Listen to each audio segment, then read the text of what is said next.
Run test.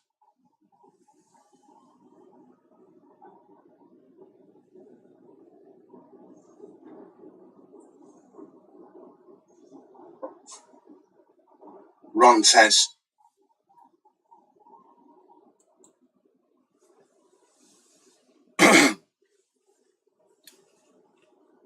Good afternoon.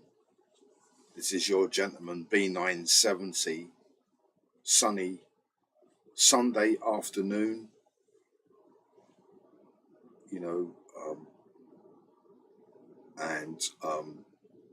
What it is today, we're going to be looking at one bass line mainly in this video, which is What's Going On by Marvin Gaye, James Jamerson on bass. What's Going On by Marvin Gaye, James Jamerson on bass. And just doing some parameters here, double check parameters, recheck parameters, shrink, that's okay. So in this live video today, we're going to be looking at this bass line, and what it is, it's that it's going to be pretty Bulax, guys. Okay, stick around, and call out to bass players, Scott's Bass Lessons, all the guys at Scott's Bass Lessons, stick around, watch this video. Or if there's guys there affiliated to Scott, record the video for Scott and those guys. Sheree Reed in America, Sheree Reed in America, Sheree Reed in America, all of those type of guys. Stay tuned and watch this video. There are other guys as well. Obviously, there's Max Proud. There's Max Proud, and what it is that it was what you call two vessels, if you like, that were going in the same direction. In some of the latest bass news, there's a Fender launch of a James Jamerson bass, 1962 Fender bass, but it's like 3,000 John. That's way out of my limits at the moment. 3,000 John, 2,000 John for a bass. But I always wanted to get a James Jamerson bass, so I'm building up to make a poor man's James Jamerson. So I started off with this bass, where I've put James Jamerson type strings on this bass. Now I did have sponge in here today, guys, when I've done this live, but I've taken it out, and the reason why is because I wanted to see what it was like to slap flat rounds. They're quite new, and so I wanted to see that was what it was like. And with guys like Scott, when they look at like tunes like Run for Cover, and I keep saying that I like E flat, and I think it was C sharp, but it's G sharp in Run for Cover, and you go, well, wait a minute, how do those notes fit in there?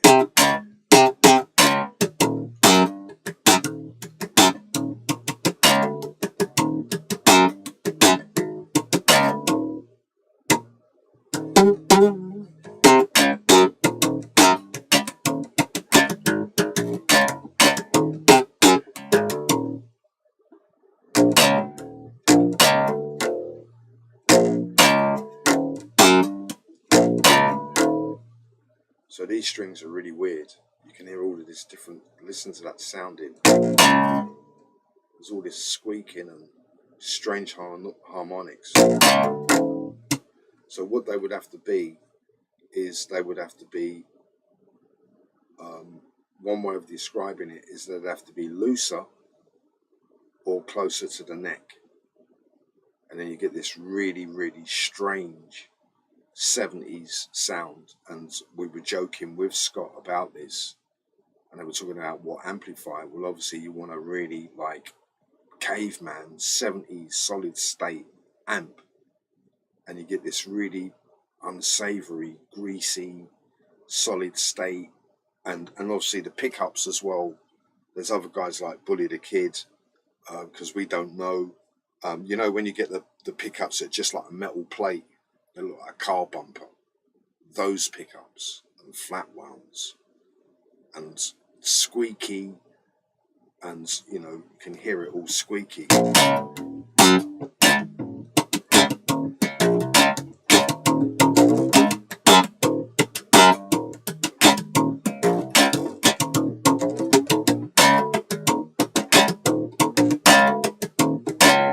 There's this like reverb. It's like jazz strings. I had them on a guitar, but I haven't had them on bass for 50 years. So getting them again and then trying to remember, it would be more squeaky, and the amplifier, there'll be no flies within 5 miles of where you live. So you don't like mosquitoes and that. You get flat round bass, low action, 70s bass, 70s amplifier, and you turn it on and the flies just go, meow. They just disappear really, really quickly. So the reason why the sponge is not on is I just wanted to see what it was like to play slap.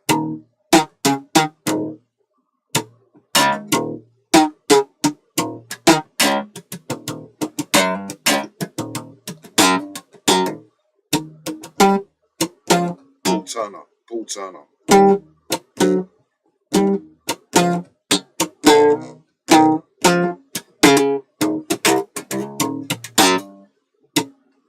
So we like it that way. And because we like it this way, when we look at the bass line, what's going on, this is what happens when we play the bass line. There's something that actually takes place when we do this.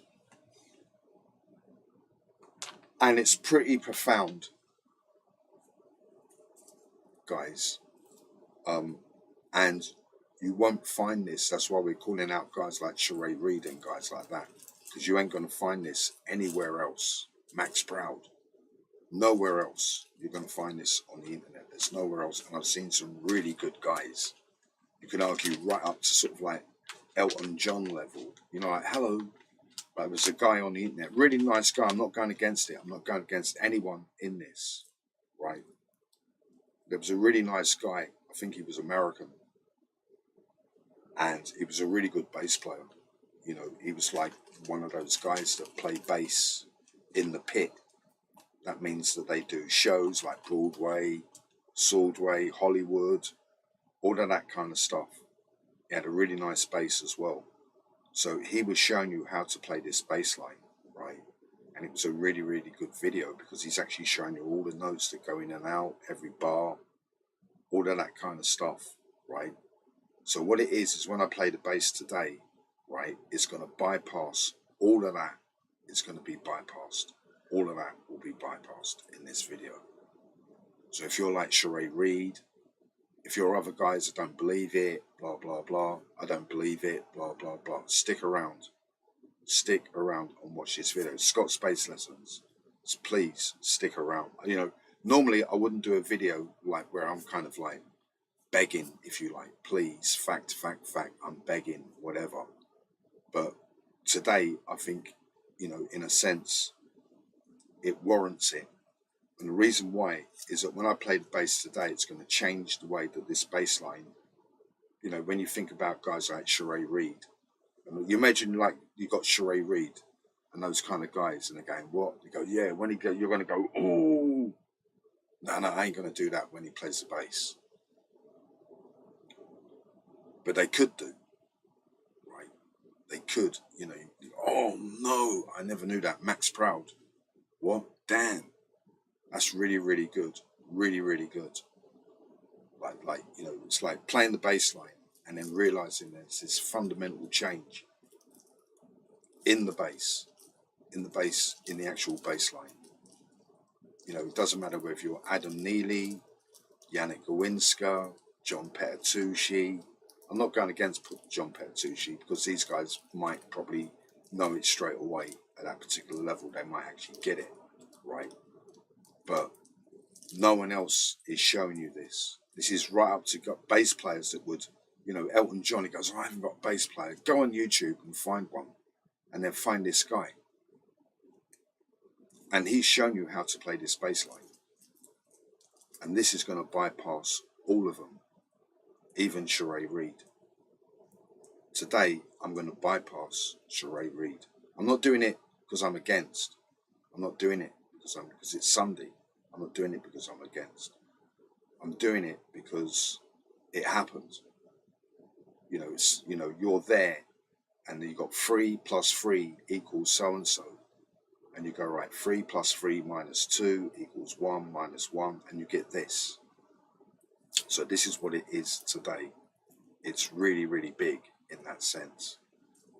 It's like once you see the bass line played this way, then you will never, ever, ever be able to unhear it. It's that big today, guys. And that's all over the world. It doesn't matter who the bass players are, whether it's Tchaikovsky.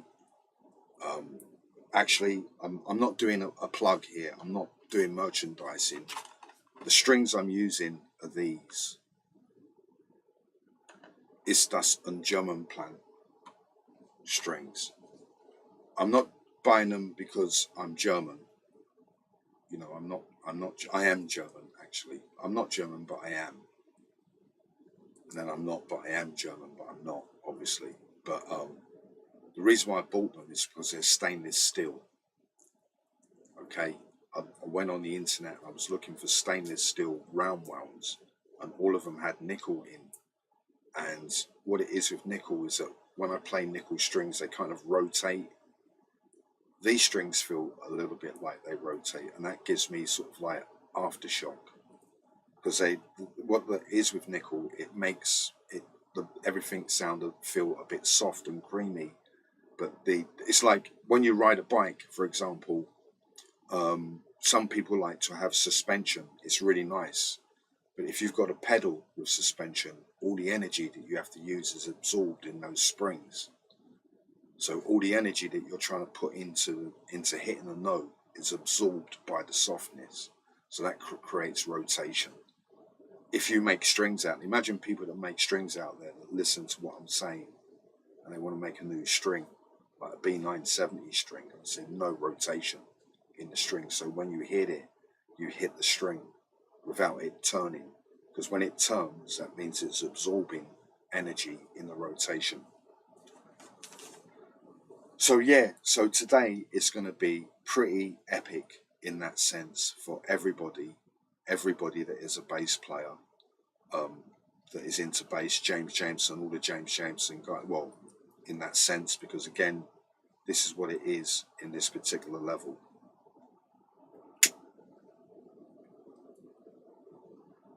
Now, what it is that there is history to this. It's not a slimming video, but there is history to this, right? It happened before with myself and Sheree Reed. Not deliberately.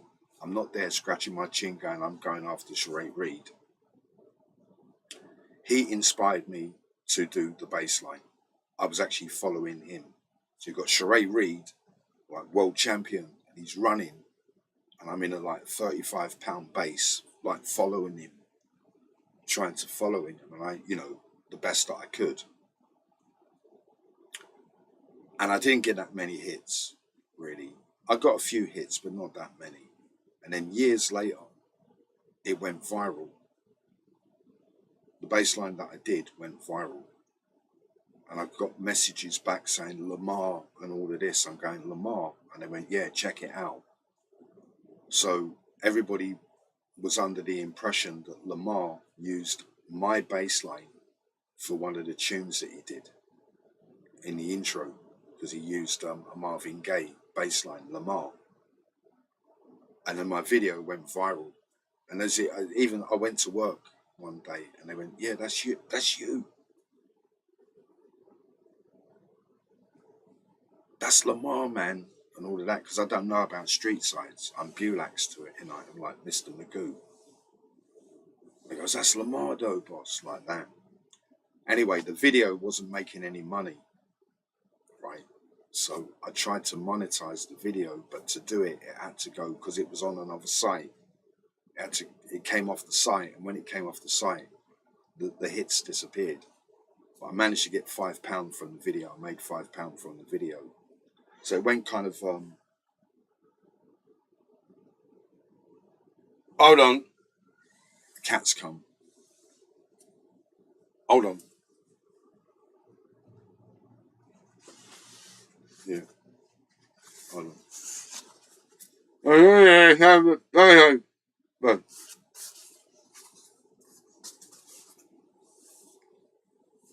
So this video went viral, okay? People on the internet swore blind that Lamar sampled it. Even then, I was kind of like that, you know, I wasn't going to go, right, I'm contesting and blah, blah, blah, you know, whatever. I think there was a kickback, like something like some Lamar guy like walked past, and I just went like that, and they knew that I weren't going to start Bulaxing it, saying that's my sample and Bulaxes. Maybe that's the reason why they did it, because they knew I wouldn't do it, right? So there's previous to it, meaning that I played a bass line and it went viral, and it was a Marvin Gaye bass line. The reason why it went viral, there was a reason. It wasn't because I was playing a good bass line. I wasn't playing a good bass line. It wasn't that good. The reason why it went viral is because I was playing it a certain way, as I said to this other people, using my method, or Ron Carter's method, or the old method, where I'm playing this way as opposed to this way. So instead of playing the bass like this, I'm playing the bass up and down. I'm going like this on the fretboard, not like this, right? But that's not the actual reason for it. It is the reason, but it's not. The other reason is that in order to play this way, the way that I liked it, I had to detune the bass. And not only that, when I detuned it, the intro made sense, right? So the bass line kind of went like this. Yeah, you got your time, you know what you're doing, because you're Bulax. Yeah, that's Lamar. Ooh, Lamar. Yeah,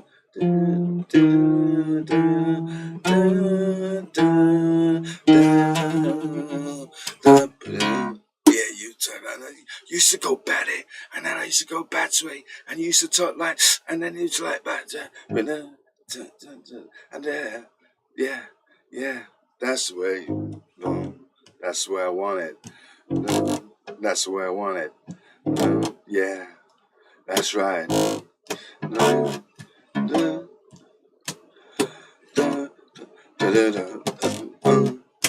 Lamar, remember the Lamar tune? So what it was is that when I played that bass line, I played it detuned. And when I played it detuned, it was easy to play it this way. And not only that, it fit the original intro on the track. So when you listen to the real vinyl, this fits.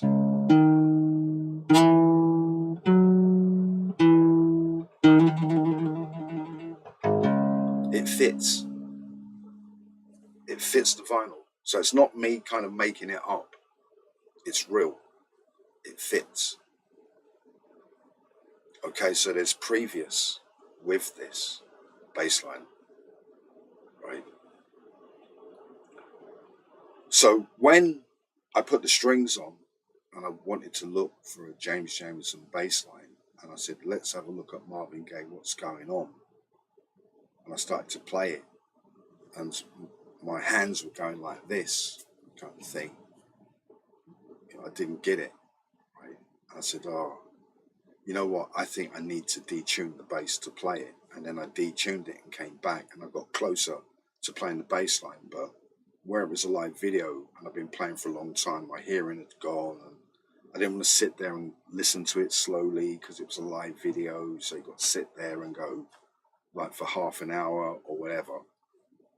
So, I decided to have another look at the bass line and started to look at other bass players and stuff to see what they were doing on the bass line. And all it did was just endorse that when you play the bass detuned, it's better than when you play it in normal tuning. And that's what we're doing in this video today. And when we say that, it's literally leaps and bounds on top of normal tuning. And maybe what it is,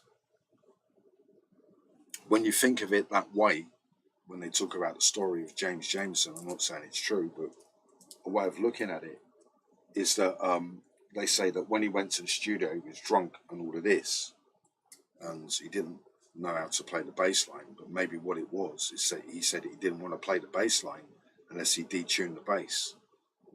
Maybe that's what it was. He said it didn't make sense. The bass line don't make sense unless the bass is detuned, or you got to play it in the key of F. And Marvin Gaye didn't want to sing the bass line in the key of F, so he detuned the bass and made sure he never played the E flat. So he got drunk and all of that, and he had to get it out of his head, because if he played the low E flat, then everybody would know that the bass line was detuned. Everybody would know the bass line was detuned, so he couldn't play the E flat. And maybe what it was, it may have been their rules. Detuning the bass may have been considered cheating or something like that. I don't know. Or it was like a rule that they had. They want everything to be in standard tuning. And he said no. I'm not saying this is true, but when you play the bass line detuned, then you begin to realize how far away the bass line is from the standard tuning. It's literally like a different bass line.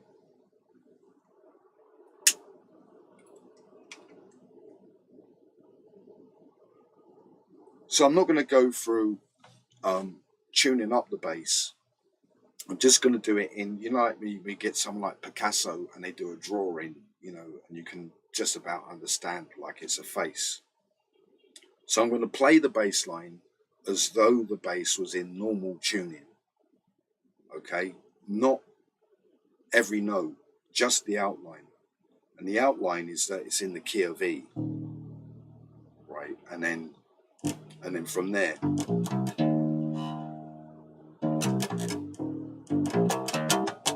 you got this kind of feeling.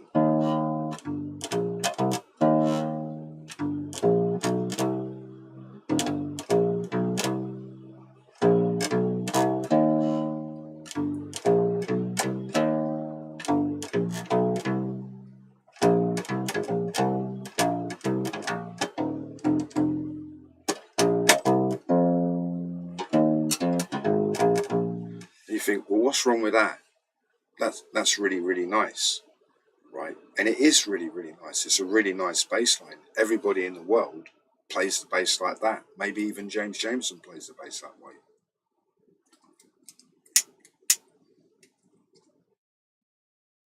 But what it is that when you play the bass that way and you try to play any of the open strings, they don't match.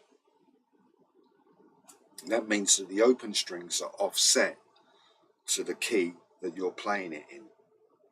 There are instances where the open strings work, but what it is that if you get lost and play an open string, it really sounds bad. You know what I mean? It's like, it sounds like the record's got a scratch in it if you play an open string, right? So when I done the live video and tried to play it in normal tuning, it didn't feel right. And then when I detuned the bass, then I could start playing the bass line. So when you play the bass line detuned, the key is in F. It's the same as Good Times. In fact, it's more compelling than Good Times, right? So you play in the key of F. So you've got the two open strings here.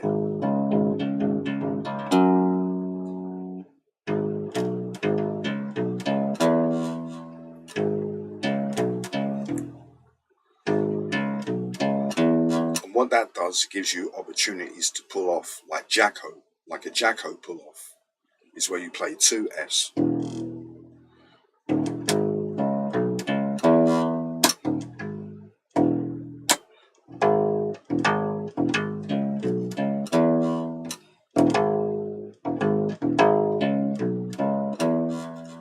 So what it is, you get a natural pull off in the bass line. It's natural. It's very, very natural. And then the next part of that, when I looked at the other people, then they use a pedal. I think John Petrucci calls it like a pedal or something. So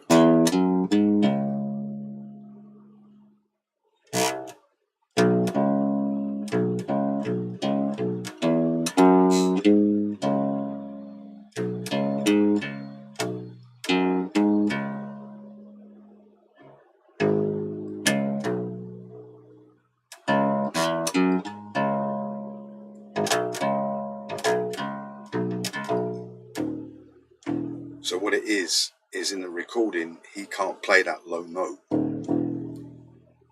Because if he plays that low note, everybody will know that the bass line is detuned.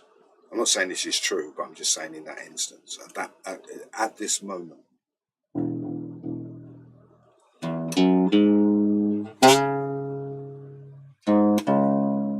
So this is the same as when I done the other tune of Marvin Gaye's I Want You, right? So in I Want You, if you listen to the vinyl, right, this matches the vinyl. So this matches the vinyl.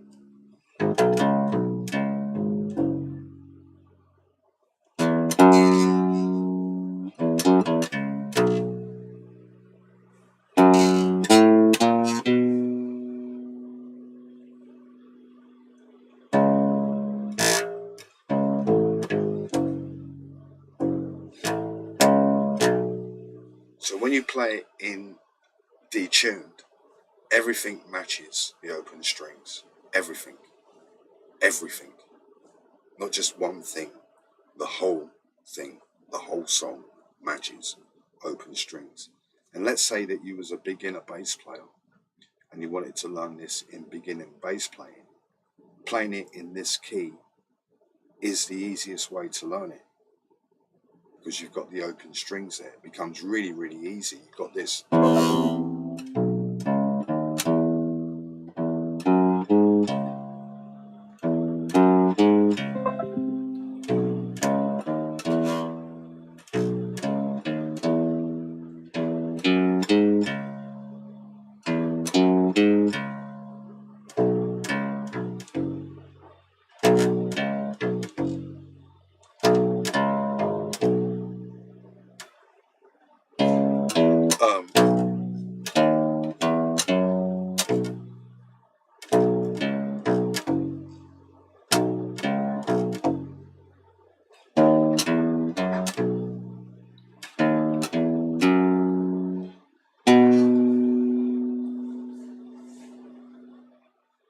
It matches the bass line like it just matches it perfectly, completely. Meaning that if you get lost and you hit an open string, you can find out, you can get your way back to the bass line when you play the bass line in the open key. So what it is we now need to start getting some examples so you can start hearing it to the tune.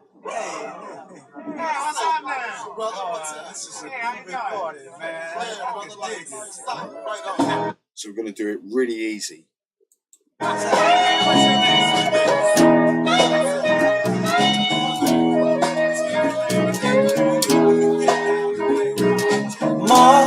Mother, there's too many of you crying.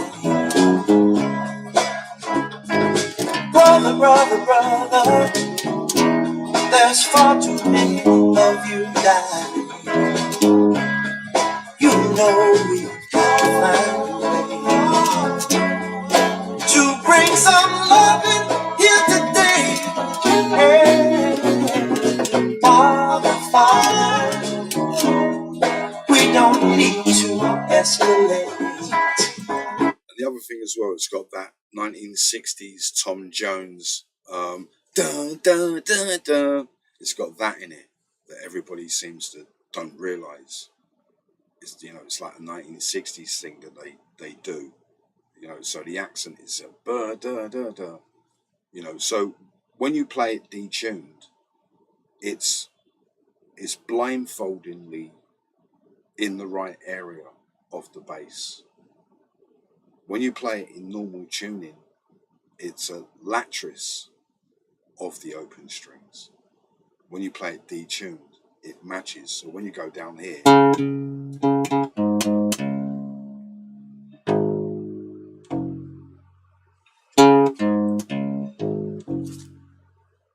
it matches. Well, I don't know about that. We'll go and speak to Lamar then. Innit?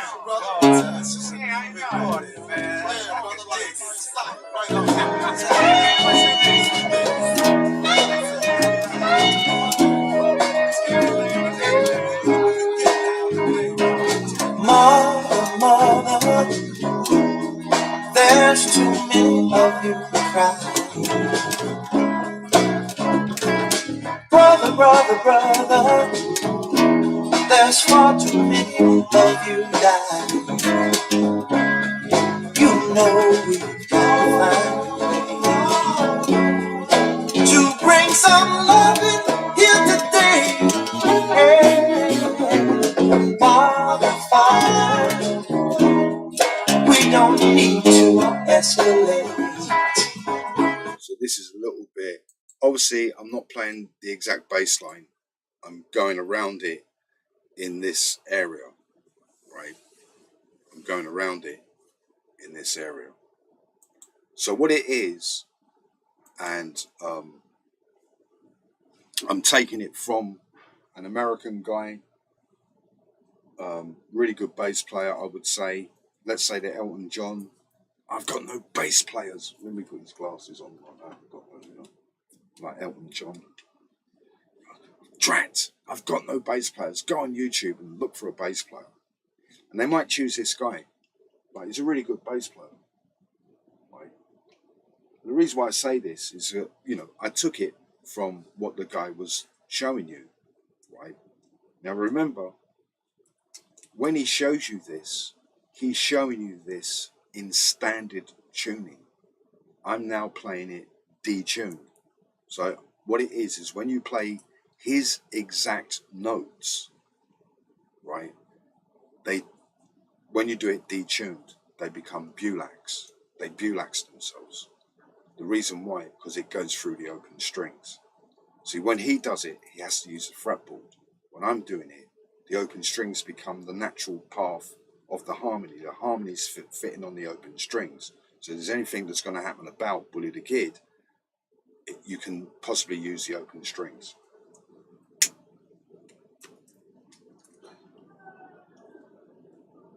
So, what does that mean? So you had this guy, all-American guy, really, really nice, you know, good bass player. And he said, when I play the bass line, I play it like this. And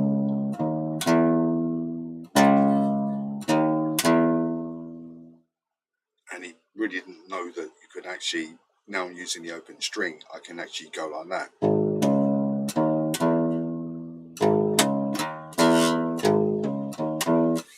So now, when you play the bass line,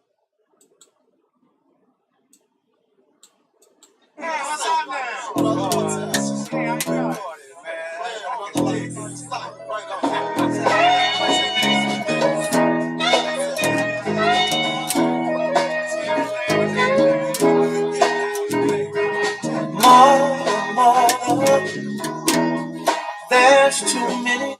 And that, to all the bass players around the world, is incredible.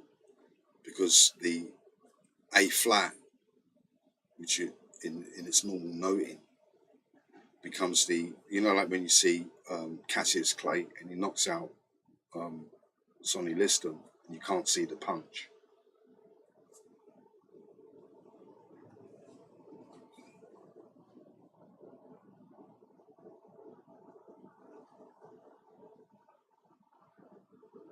First pair of sunglasses coming up here, because this is so dangerous.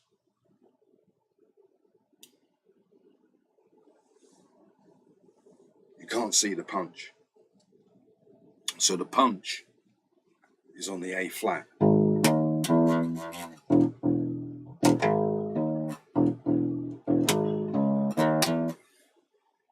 Max Brown. MOTOWN.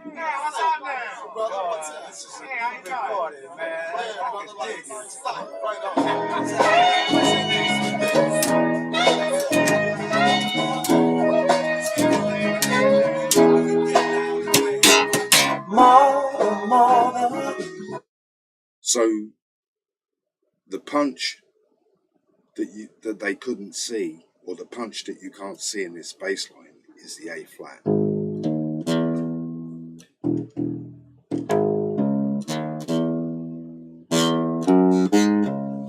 Okay.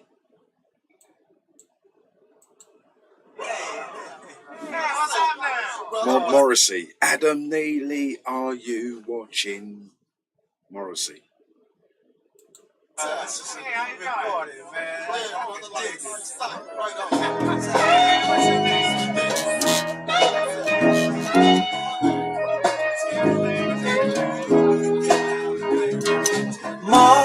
Mother, there's too many of you cry. Brother, there's far too many of you die. You know we find. So obviously going into the live a bit there, obviously you get the slip.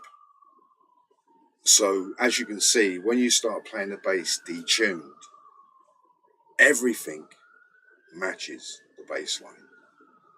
So what it is, now we got the slip, the punch that no one could see, then you've got more, the harmony that no one can hear, because now we're here detuned and we're playing the bass detuned and you're playing it in normal tuning, then you're not going to be able to get this harmony, right, because it's on the open strings. So when you go down this new staircase, then there's another step, and that's the Bulak's step of the bass line.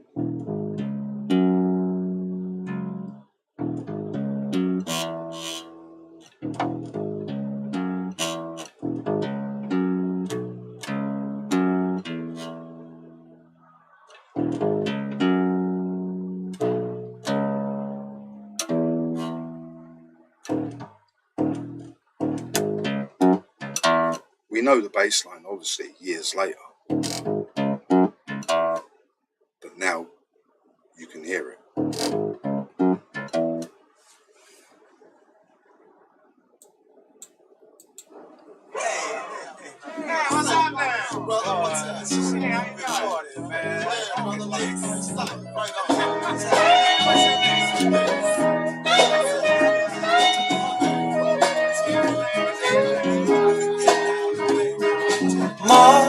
Mother, there's too many of you cry. So the other bit as well is then you get the crossover here.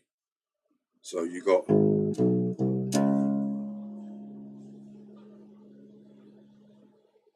because there's all these different crossovers. Of actually this bit here, I've actually forgotten it for the moment. I don't. It's not sitting in properly at the moment. I've gone live and I'm like down Bulak's myself. But anyway, so the crossover is here, and there's another crossover here. So we do that first, that last crossover, and maybe the harmonies might start coming back.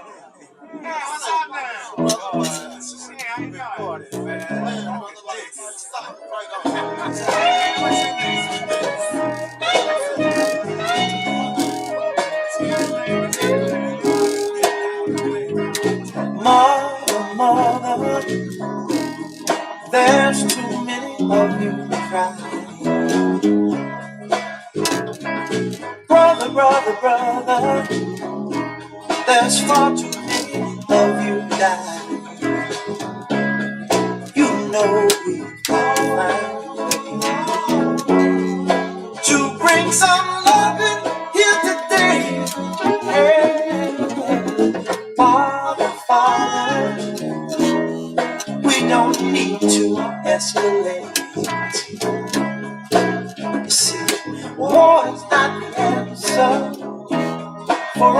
love will comprehend. You know we've got to find a way to bring some love in here today. Oh, picket lines and picket signs don't punish me with brutality. Talk to me so you can see what's going on, what's going on, what's going on, what's going on, yeah, what's going on, what's going on, what's going on, what's going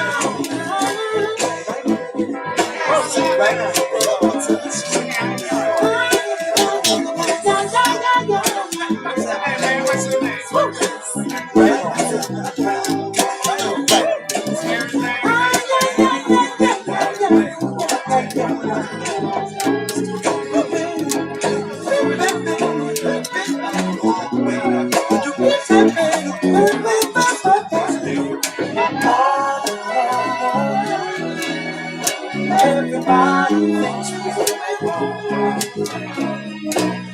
oh, but who they judge us simply cause our hair is long.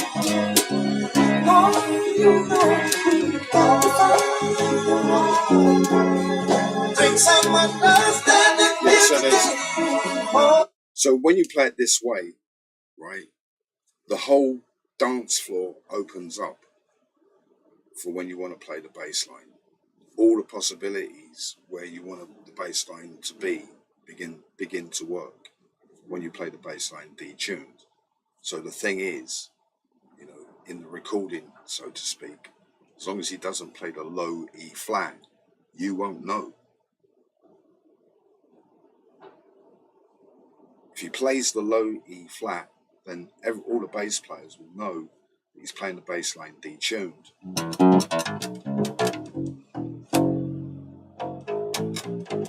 So if he plays that note, then, you know, everybody will know. I don't know what it is. Maybe it was like the rule where everything has to be in concert tuning, you know, and again, like I said, you know, I looked at the bass line, I was doing it live, I went, what's going on? I started to play the bass line in standard tuning. I said, I don't like it. I need to detune this. And when I detuned it, then I began to learn how to play the bass line. I don't know the bass line yet because you've got to learn you've got to do it on the vinyl. So it's like, you know, 2 of these and then 1 of those. You know, you've got to sit down and learn it. But if I've got to learn it, it fits so well this way that, you know, like, there's no other way of playing it. And that's what I'm trying to say, you know, in the live. Once you see the bass played this way, then you won't want to play the bass any other way, really, because it's going through the strings. You know, when I was doing the James Jamerson, like, talk videos, you know, over the years, I did say this. It's like, I don't actually learn the James Jamerson bass lines. I learn this and then start slipping in to the James Jamerson bass lines, and before you know it, you know, you've got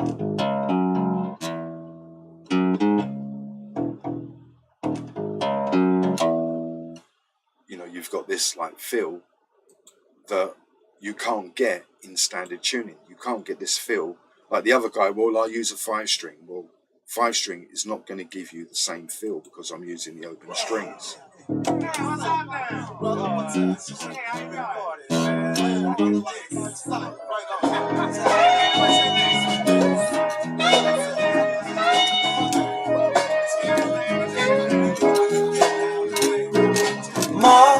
Mother, there's too many of you crying. Brother, there's far too many of you dying. You know we can't find a way. So another way of going down the stairs is through here.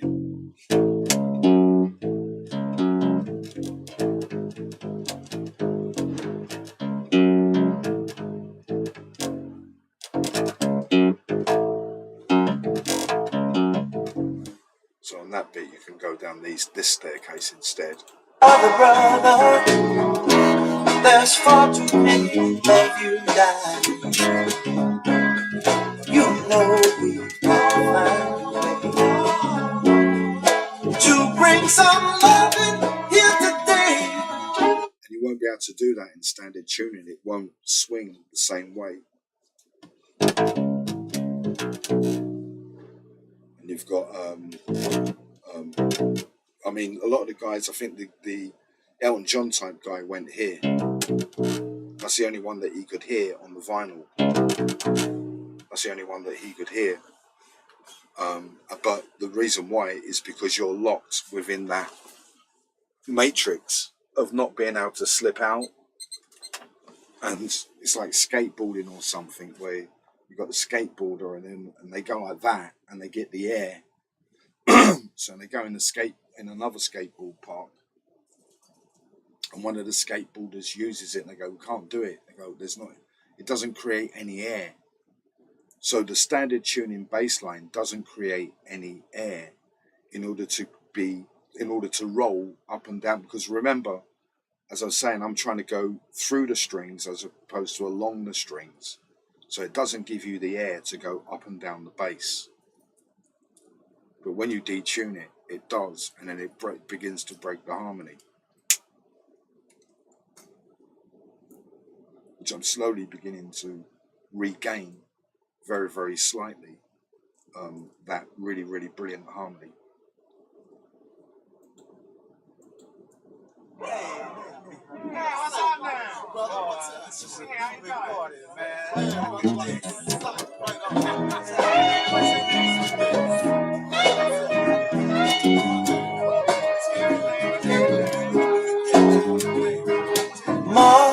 Mother, there's too many of you crying. Brother, there's far too many of you dying. So in the 60s, they used to like that, dum, boom, boom, dum, like that. So you get this feel. If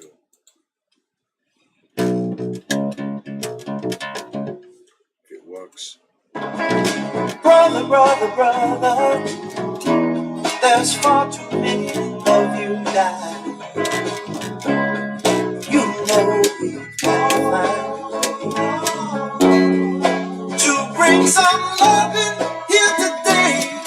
Hey, Father, we don't need to escalate. You see, war is not the answer, for only love can conquer hate.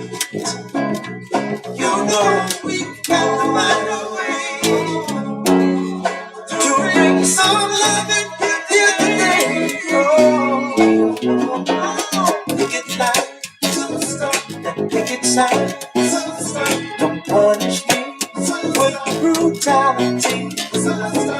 Talk to me so you can see.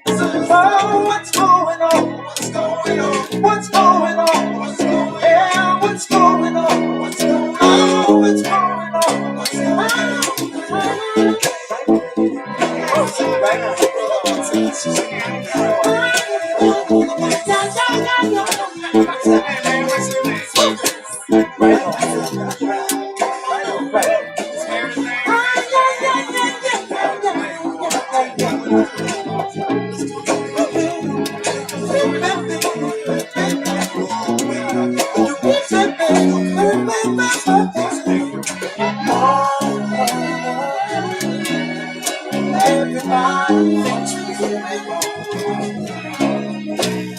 oh, but who they judge us?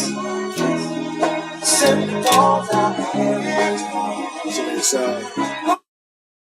So again, with a guy, this is the, really good bass player. American, really good bass player. And so there's two pedal points.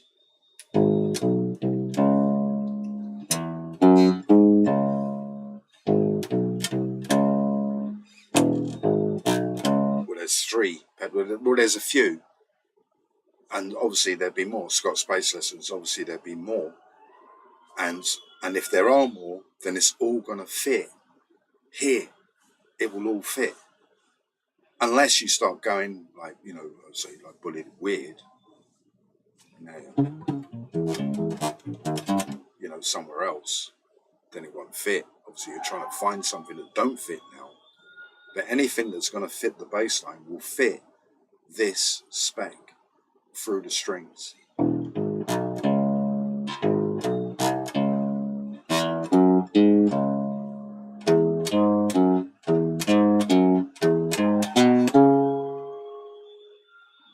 Everything will fit through the strings.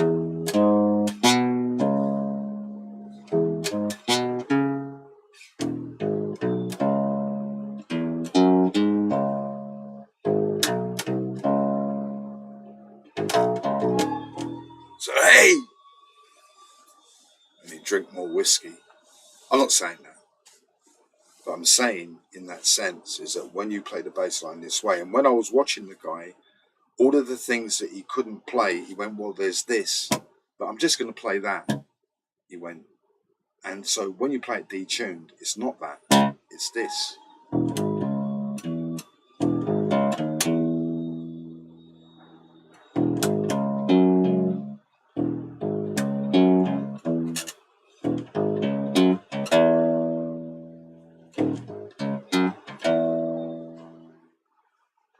But he was going, it's just that. And the reason why it was that is because he was playing it in standard tuning. It couldn't be an open string. So it was too noisy to be a fretted note. It could be a fretted note. So what it is if you just run down the stairs on the open strings, that harmony will then, it will absorb it. So, and so that guy went, oh, it's just that. But when you play it this way, it's not that. You find the note, and that's what it was. I saw the guy, and he went like that. And he went, well, it's just a da, da, da. And I goes, well, again, so what it is it? Anytime you see a bass player and they go like that, it has to be, there's a note underneath that attributes to being a note. And you get Berkeley go, oh, well, it's just a note. It's just a click. It's just a click. It's just a click. And then the Berkeley guy, student, goes home and comes back next week and then finds the note. And the whole Berkeley is like, ooh. Even the phantom thing, you imagine like, the guys, like, I don't know, those other guys, going, what do you mean the phantom punch? He goes, well, that's what it is in this bass line. The phantom punch is this. Like no one in the world hears it or knows it's there. If they do know it's there, they don't. They're playing it in the right. They're playing it in the wrong position. If you play it in this position, it becomes phantom, meaning that it's really, really damp and powerful, and you can't hear it, but it's there. And then there's an extension, and because I went live, I've slightly the extension's not come in. Maybe what it is because I'm not spiritually guided enough at that particular point for it to come through. Hey, what's up, man? Brother, what's up? This is a big party, man.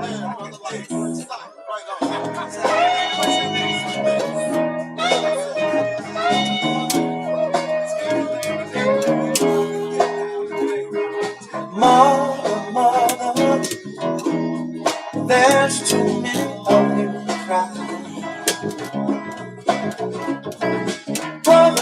Brother, there's far too many of you dying.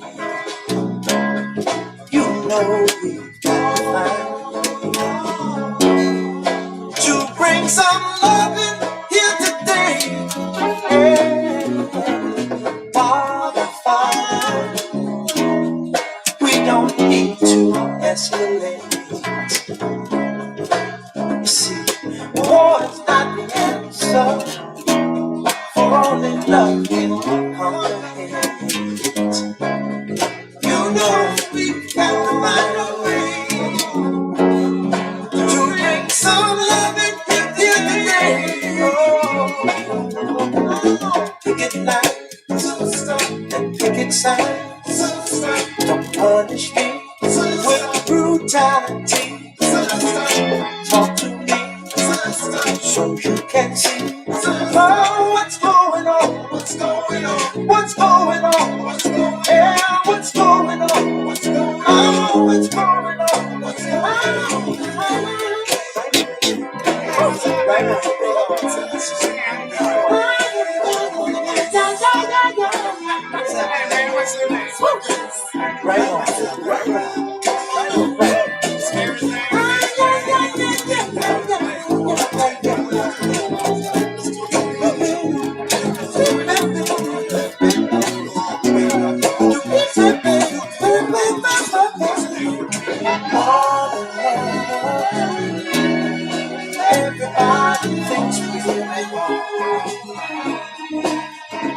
So when you do it detuned and you look at the pedal points, some of the pedal points, as I'm explaining here, can be swapped out. You can swap out the pedal points at different areas and they all become dynamic when you play it this way.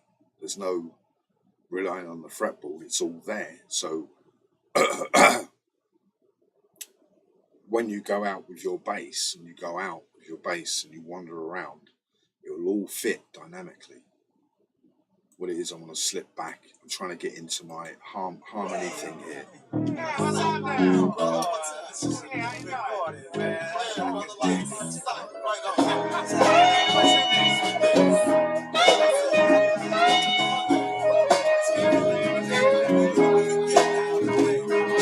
Mother, there's too many of you cry. Brother, there's far too many of you die. You know we've got to find a way to bring some love in here today. Hey, Father, we don't need to escalate. See, war is not the answer, for only love can come. You know we've got to find a way to bring some love in here today. Pick it light and pick it sound. Don't punish me with brutality. Talk to me so you can see. Oh, what's going on? What's going on? What's going on? Yeah, what's going on? Oh, what's going on?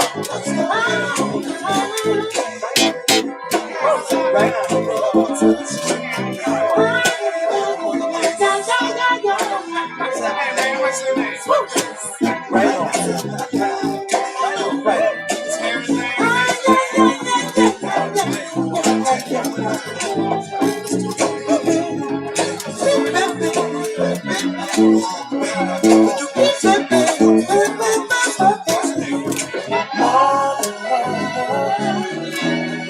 Everybody thinks we're oh, but who they judge us simply cause our hands. Oh, you know bring some understanding here today. Pick it back and pick it sound. Don't punish me with brutality. Come on, talk to me. You can see what's going on. Yeah, what's going on? Tell me what's going on. I'll tell you what's going on. Right on.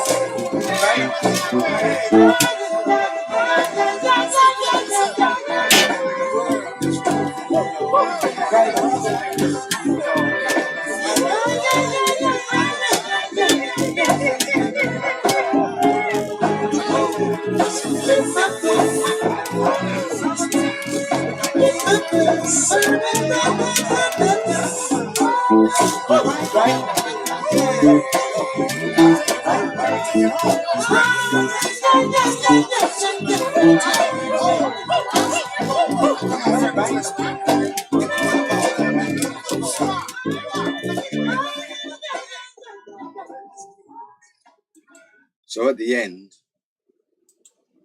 I turned down half a step. Tuned down half a step to E flat.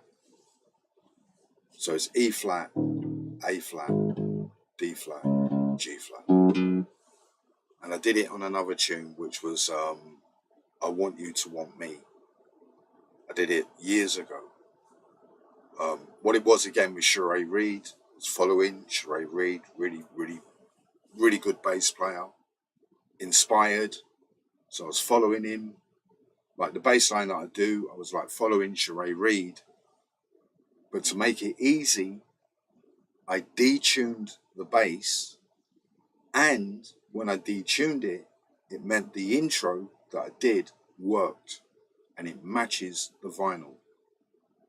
And then years later, then Lamar sampled it, or people believe that they sampled it. So when I looked at this bass line and detuned it, it's Bulax. It's like, you know, if you're good at dancing and, you know, I don't know, it's different. But, you know, in the olden days, and you're dancing, you're like a ballroom, like Fred Astaire or someone, and you put the tune on and you're dancing, you know, you're dancing the bass. When you detune it, it's easy to dance to. And then when you want to do something, it matches. It's really dynamic. The pedal points are so powerful. And the reason why, as I was explaining to the guy, like the guy in Slave and the guys, not against the guy in Slave, it's like that professional catch. It's really nervous, like, you know. So what can you do?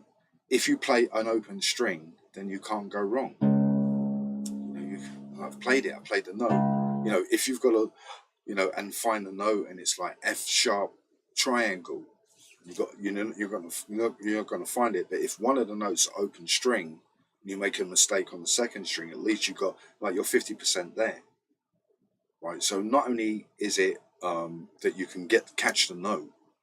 If you can catch the note and catch the other notes, they become really dynamic.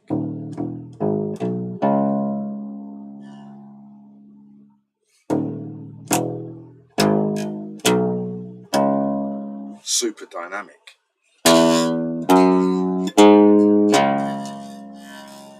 It's like you can't go wrong.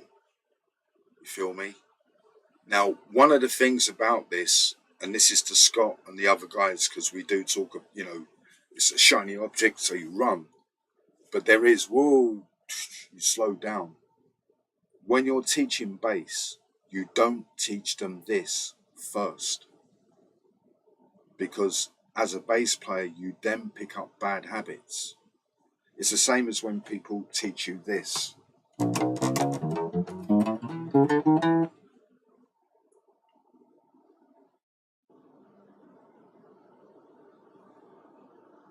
Kind of makes sense for tunes in E.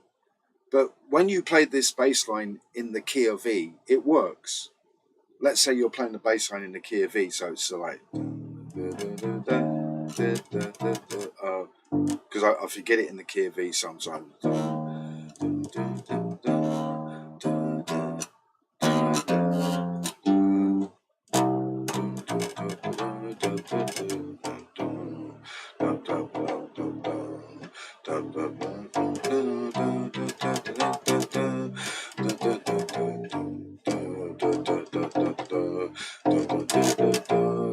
It makes sense. Playing the bass line in the normal key makes sense, but the open strings, none of them, very few of them match, right?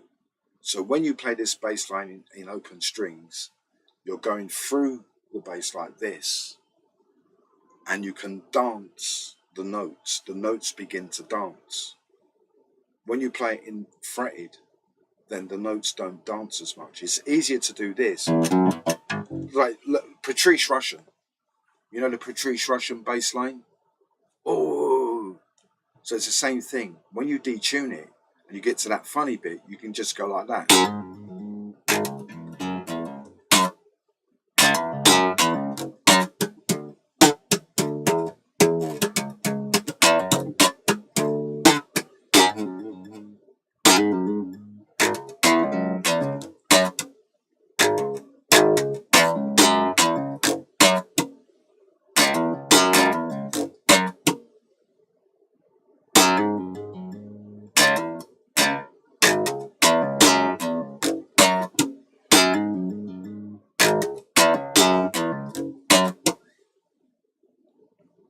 When you detune the bass, so what it does, why am I doing it? Because it's easy. It's like a bypass. I don't have to think so hard. I'm not using so much oxygen when I play the bass that way. So when I play this bass line, because I'm using less oxygen, then all of the rest of the oxygen supply goes into creating the harmony. Makes the song sound more stronger than what it normally is. Like when I'm playing it, I'm not actually playing what James Jamerson is playing note for note, but I can get around the bass really, really good because it's in a really, really nice position to do it like this. I can just go like that.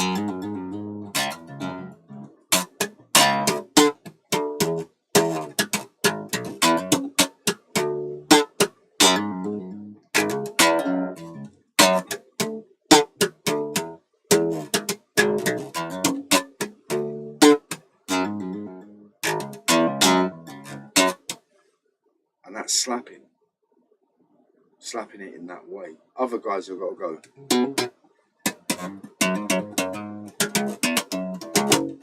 And it's a like different sound, different dynamic.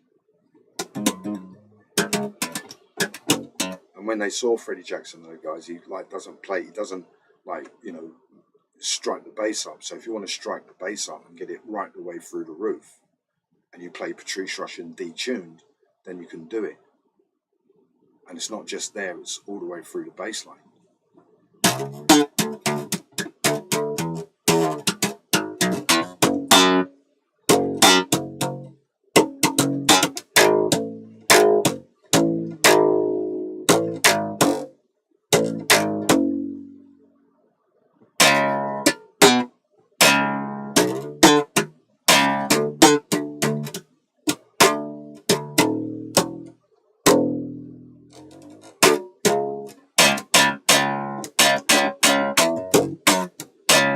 So when you play it detuned, there's all these other Bulaxes that start happening to the bass line that doesn't happen in normal tuning. Patrice Rushen, Forget Me Nots as well. So it's not just this bass line. There's a few bass lines. It's like a few bass lines. If you detune them, what happens? So Forget Me Nots is one of them. And again, you know that.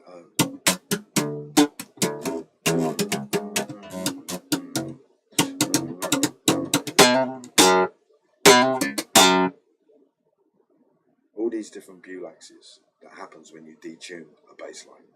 When you detune it, you get a different outcome. One guy went, well, I can use a 5-string. 5-string is not going to get you to go be able to play the bass like that. It's not going to get you to play the bass that way. So when you play this bass line, again, when you detune it, you're not going to be able to play what I'm playing in standard tuning. I understand it because Scott did go for it in that sense. It can be very difficult if you've got an E-flat bass and a standard tuning bass and another E-flat bass on stage, and you pick up the wrong bass, you know, and then you're going like that, and actually you end up, you know, you can be in a really bad way when you do detuning, by the way. But there are certain bass lines where you cannot play those bass lines unless they're detuned. There's no real way of playing that bass line that way unless you detune it. And you know, and I think what it happened actually in the bass community in the olden days, some of the European guys did start detuning their basses. They said like Jamiroquai detuned and all of that. They did start doing it because there are certain benefits when you detune a bass line.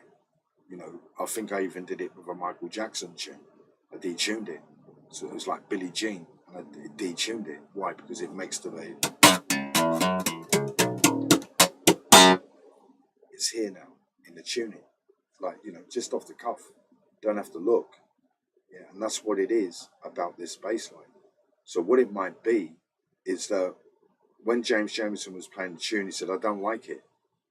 You know, this would be better if we played it in the key of F. We can't do that. You know, all right, I'm detuned. No, don't detune your bass. You know, and then okay, but don't play the low E." So throughout the tune, he doesn't play the low E, where it's crying out for the low E to be played, but he doesn't play it. And then they recorded it, and it sounds really good. I'm not saying that's true. I'm just saying in that instance, when you play it this way compared to playing it the other way, you're not going to get any of that voicing, because it's the voicing too.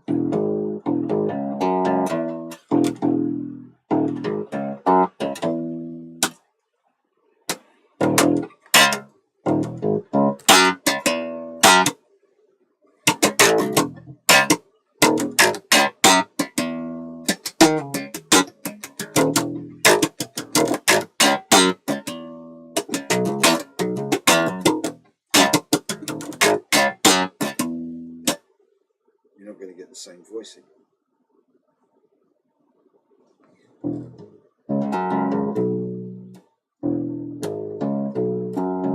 That's it.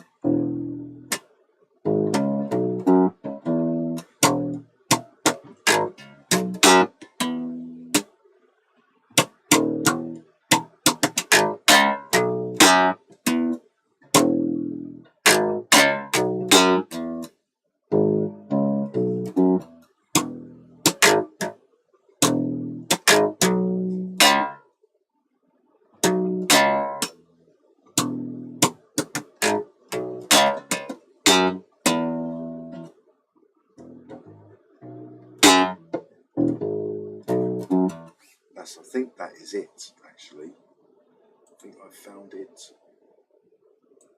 We'll check it. That's it. Found it.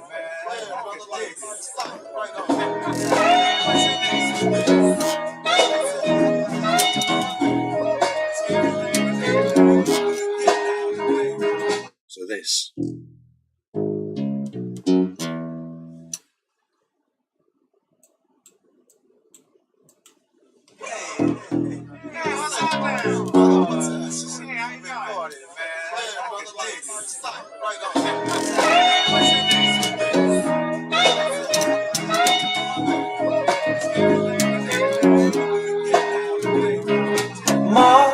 Mother, there's too many of you crying.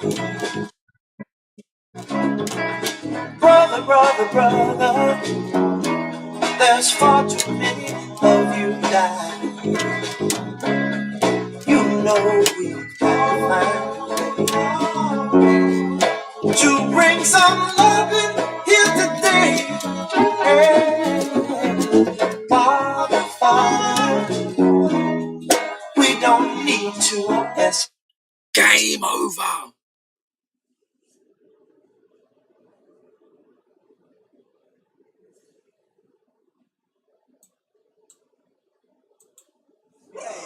Oh no! Yes.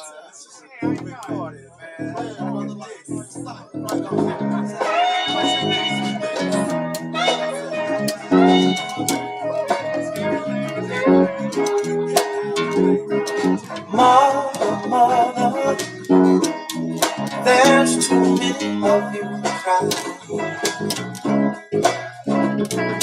Brother, there's far too many of you dying. You know we've got to find a way to bring some loving here today. Hey, Father, we don't need to escalate. You see, war is not the answer, for only love can conquer hate. You know we've got to find a way to bring some loving here today. Oh, pick it light and pick it sound. Don't punish me with brutality. Talk to me so you can see. Oh, what's going on? What's going on? What's going on? Yeah, what's going on? Oh, what's going on? What's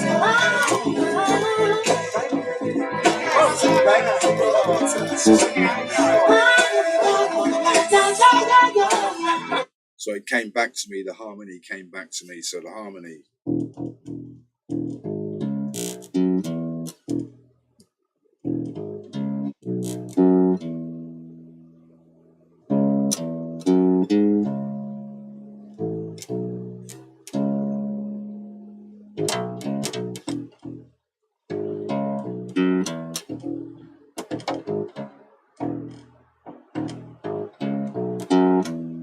just got to get it. You know, like when they do the boxing and you got the thing, you know, you got to get it to go a little bit like that. So there's the super Scott's bass lessons. Super. You got the phantom punch and the extension. The phantom punch and the extension.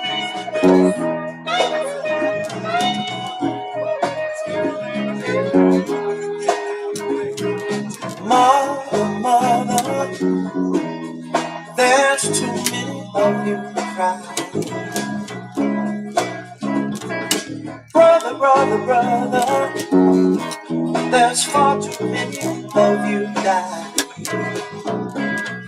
You know we gotta find a way to bring some loving here today. Hey, Father, we don't need to escalate. You see, war is not the answer, for only love can conquer hate. You know we gotta find a way to bring some loving here today. Picket line and picket sign. Don't punish me. So when you play the bass this way, detuned, it's like the dance floor. Wherever you want to go on the dance floor, you can kind of get there, knowing that you haven't got to kind of like check down or check out kind of thing as you do in the standard tuning. In the standard tuning, it's different in that sense. The movement in the standard tuning is, as I said, it means that you can't slip. Well, there's nowhere to slip. It's like Fred Astaire, they want to go over there. So to go over there, you've got to be, so to make it be airy and graceful. Whereas when it's like that, you're kind of looking at the floor and checking your footwork. So when you detune it, it's kind of out there, the bass line. You know, and so yeah, and so now I'm so glad that I found it. What happens? I did it, and I couldn't find it, and again, it's really, really simple.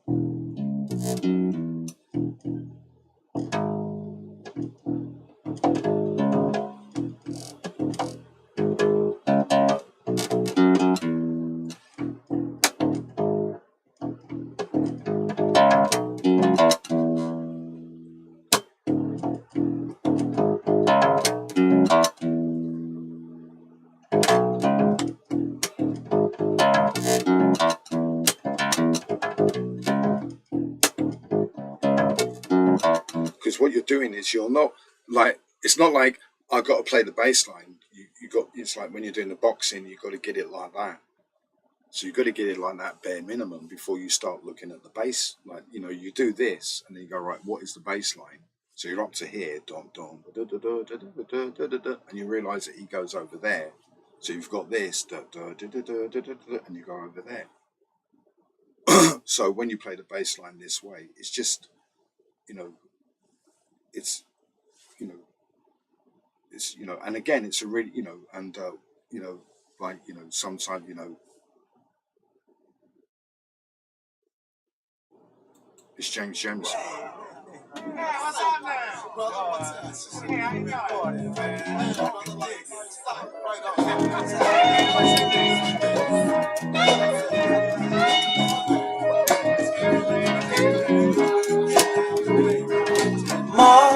Mother, there's too many of you crying. Brother, there's far too many of you dying. Okay. Bulax. The bass line is now, you know, like you're doing it like Bulax style, like James Jamerson, like it's like Super Bulax James Jamerson. It's like Going Dangerous on James Jamerson.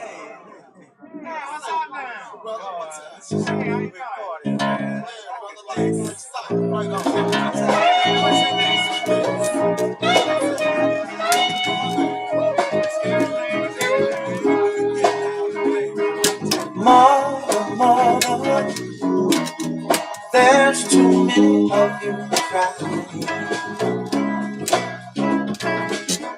brother, there's far too many of you guys. You know we gotta find a way to bring some loving here today. Yeah. Father, we don't need to escalate. You see, war is not the answer, for only love can complicate. You know we gotta find a way to bring some love in here today. Oh, picket lines and picket signs don't punish me with brutality. Talk to me so you can see. Oh, what's going on? What's going on? What's going on? What's going on? Yeah, what's going on? What's going on? Oh, what's going on? What's going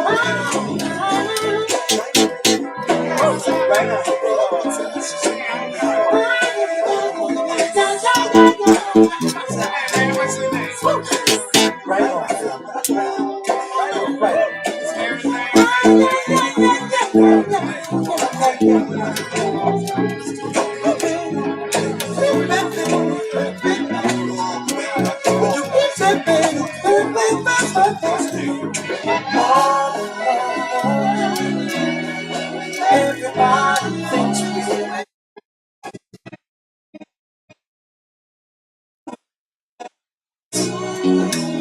simply cause I'm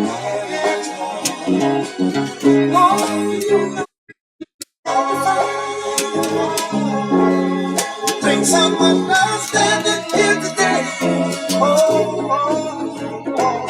Pick it back and pick it sound. Don't punish me with brutality. Come on, talk to me. You can see what's going on. Yeah, what's going on? Tell me what's going on. I'll tell you what's going on. What's going on? Right on.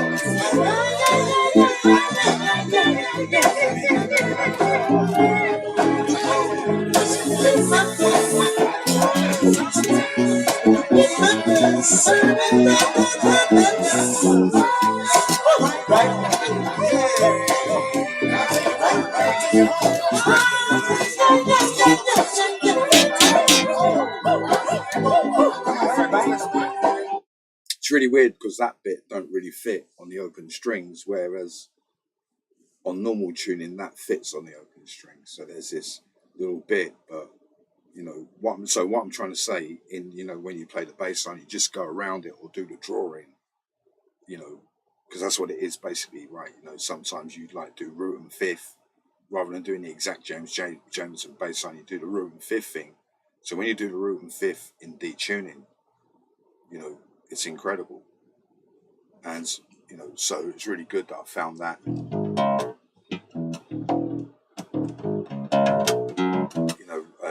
Over dangerizing the James Jamerson stuff. Rather than I've got to listen to what James Jamerson is playing and get note for note. You kind of know what he's playing. So if you're playing the bass that way, and there's an instance, then you can get a dangerous bass line going. You do a James Jamerson dangerous move, and no. And in this instance, that is like, like when someone like I don't do boxing, right? You're never gonna hear me. Yeah, and I hit him. Like I hit him, and that building in like that big talk. That's what I hit him, and because it was a glass building and it went like that, I hit him so hard it went into this building. So I don't do that. But in terms of boxing, it's like describing, like when someone says the phantom punch, you couldn't see it. Or the other guys, like there's DJ guys, like I'm not a DJ, but there's DJ guys who go, what does it mean? He goes, well, it's another way of describing the phantom punch. because no one can hear it and no one can see it, no one can feel it, then it ain't there. Unless you get someone that can actually show you the actual process of what happens. So what it is that when I play the note, I play it, but you can't hear it. And if you can't hear it, then you can't see it, because no one could see it, no one played it. I know everybody else said it was just a puck, a tuck. It's just a tuck. But in Berkeley, you've got people, I've got an IQ of like 300. That tuck is a frequency, so that frequency must refer to a note. If it's a tuck, and I bring down the by octaves, then it will be A sharp. Yes, that's right. So every tuck and every cook is a note. So that note that they couldn't hear was the phantom punch. In boxing terms, was the phantom punch. They couldn't see it, they couldn't hear it, they didn't know where it was. So you get another boxer come along, he goes, well, like Clay, you go like that, by on the bass, like you go like that. And then when you're dangerous, you go, all dangerous is. And when you go all dangerous is, there it is. And they can't hear it. And then not only that, then you show them that, like, in other boxers, like, remember, I'm not a boxer, I'm just translating. If bass playing was boxing, so other boxers after Clay, they did the same thing, and then they had another one just in case that one missed, like in punching terms. So in this bass line, like, there's one, and then there's a second one, which is the full-blown harmony. So you get the phantom punch and what happens after that in this bass line. So the other guys out there, let's say you've got ordinary guys, this is funny. Well, in a way, it's showing you notes that no one, imagine showing people notes that no one else has heard before in the bass line.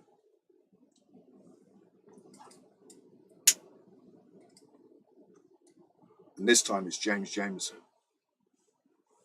It's a good bass player, like the other guys. Like, I meet the other guys like that. Like, they go like, James Jamerson. I go, yeah, he's really good. I ain't heard of him. I goes, yeah, you've heard of him, blah, blah, blah. He's been on a few tunes. What, Northern Soul? I go, yeah, Northern Soul tunes. Yeah, there's one he did, like that. Well, that's him. Oh, right. What, is he any good?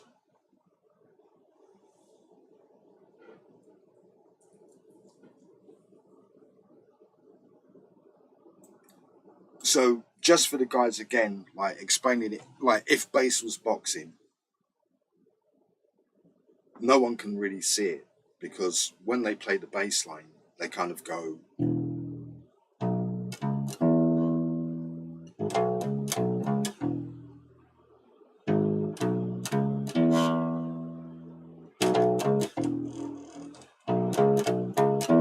Everybody in the world, they kind of play that kind of variation, which is that note, that note, that note, that note. The phantom punch is here. That's the phantom punch. That's the punch that knocks out Lonnie Liston Smith. Sonny Liston. So the phantom punch that no one sees and no one hears is there. Right. So imagine you're like this. You're doing all your boxing, blah blah blah blah. So you're in tune, and out of nowhere you go dun, and you just go on the floor. It just hits you. It's a different frequency. As you can hear, it's a different frequency. So that is in the bass line. It's in there. You go, what? Yeah, that's in there.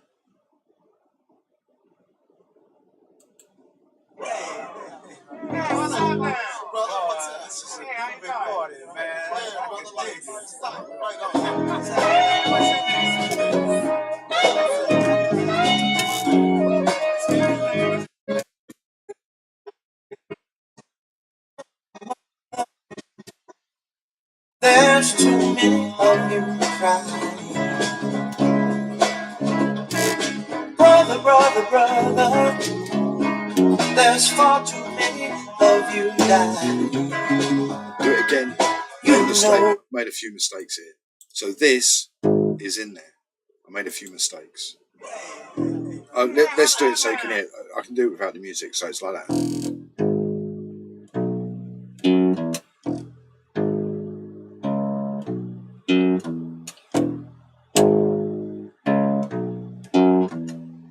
So all the people around the world, all these Adam Neelys, you're joking? No, all these Adam Neelys and Yannick Gawinska, who's he?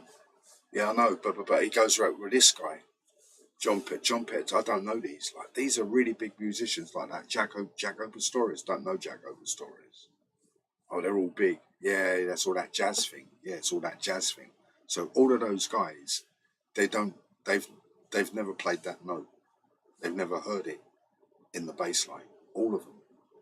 And the reason why, because they didn't detune the bass. If they play it in normal tuning, it don't sound good. It don't sound right. But when you play it like this, it's like, like Fred Astaire, when he's dancing and you see all the, the long dress flick round and all of that as they turn around graceful. Then it's in there. And so what it is, it's a ghost note. So and this is the second one. So the second one is here. It's that sequence. The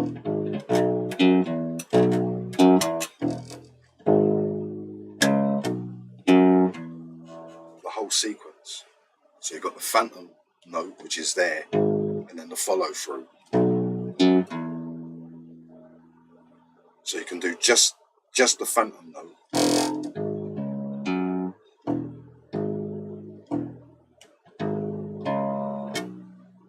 So we do just the phantom without the extension. Hey, what's up now? Brother, what's up? Hey, how you doing?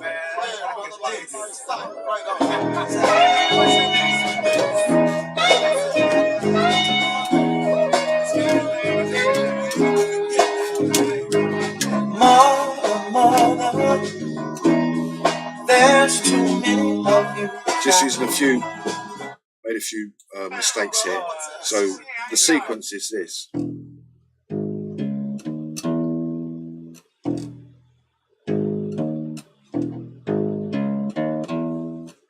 That's the sequence. So this is the phantom note. hey,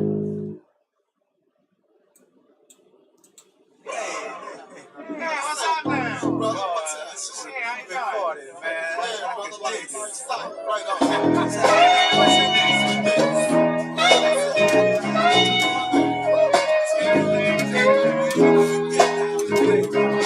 Man, Mother, there's too many.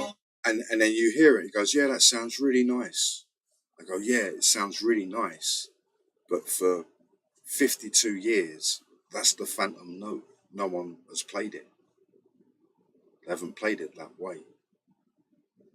So one day, where I describe, the phantom punch, the phantom note. So we just got the phantom note. So we do the phantom note and then the follow through. Phantom note and then, box it. Phantom note and then follow through. brother, what's up? Hey, how you doing? Man,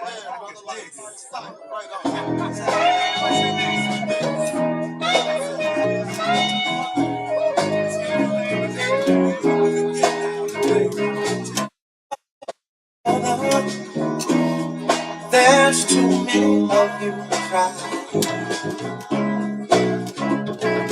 Brother, there's far too many of you die. You know we've got to find a way to bring some loving here today. Father, we don't need to escalate. You see, war is not the answer, for only love can conquer hate. So there's a few of them. And what it is, like a jigsaw puzzle, is that you can swap them. You can put one there on that bar and put the other one there on that bar. They're swappable, movable. Some of them are movable. So, and then when you play it this way, you get this really, really, like, you can't, if you play it normal tuning, it won't sound the same. You won't get the same grace through the bass line. It won't be the same. You get really good bass players that will make it really, really sound good, but it won't be the same, because you're using and again, the whole idea, like I was saying, the thing with James Jamerson, as long as he doesn't play that note, then no one will know. If he plays this note, then everybody knows. As long as he doesn't play that note, then no one will know that, for example, that he detuned the bass. If someone came up to me and said, "Can you play this bass line?" Say, "Yeah, I can, but I prefer it if I detune the bass, or we have to play it in a different key." And maybe that was the same thing that happened to James Jamerson. So this is, can't do it, blah, blah, blah. It goes around detuning the bass, like it or lump it. And as long as you don't play the low E, and he played the low E, do it again. So he had to drink some beer in order to, so he didn't play the low E, and they got the take, and that was it. I'm not saying that's true, I'm just saying for that instance, you know, you could do a movie that way, for example. I'm not saying it's true, but for the other bass players out there, this is it. And, you know, and when I like a bass line, then I can't kind of stop playing it, you know, because it's so good. Because, you know, you've got so much control over what you're doing, because you know where to go. And the reason why you know where to go is because you're using this method. I'm not thinking about this, you know, pentatonic shapes on. The only bit you have to do it in is here, which is on the C. But if I was really working on the bass line, I would try to avoid that. Not avoid playing the notes, but play the notes in such a way where I'm not having to stretch across the fretboard. I would swap it out, find out whether there's a way of swapping it out. You know,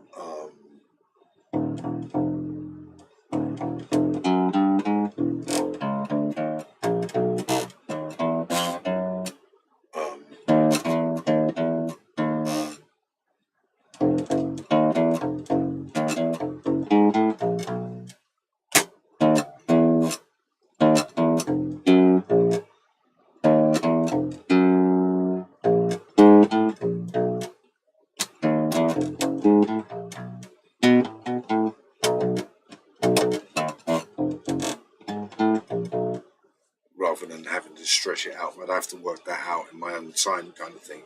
If I was playing the bass line, I probably will play this bass line. Now I've been jamming to the bass line, I got this far, then it would be, you know, evidential, you know, to actually do the bass jam.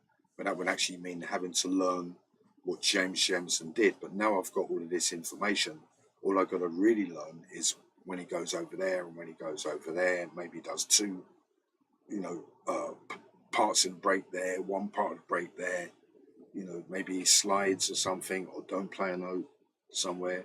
Maybe I don't like it, and I say, well, I don't like that, I'm going to swap that out with this to make the song sound more dynamic than everybody else's. Because you can, by swapping out the pedal parts, as you can see, when I was actually playing the bass line, I was swapping it out. I'm not trying to play the bass line, I'm playing it how I'm hearing it.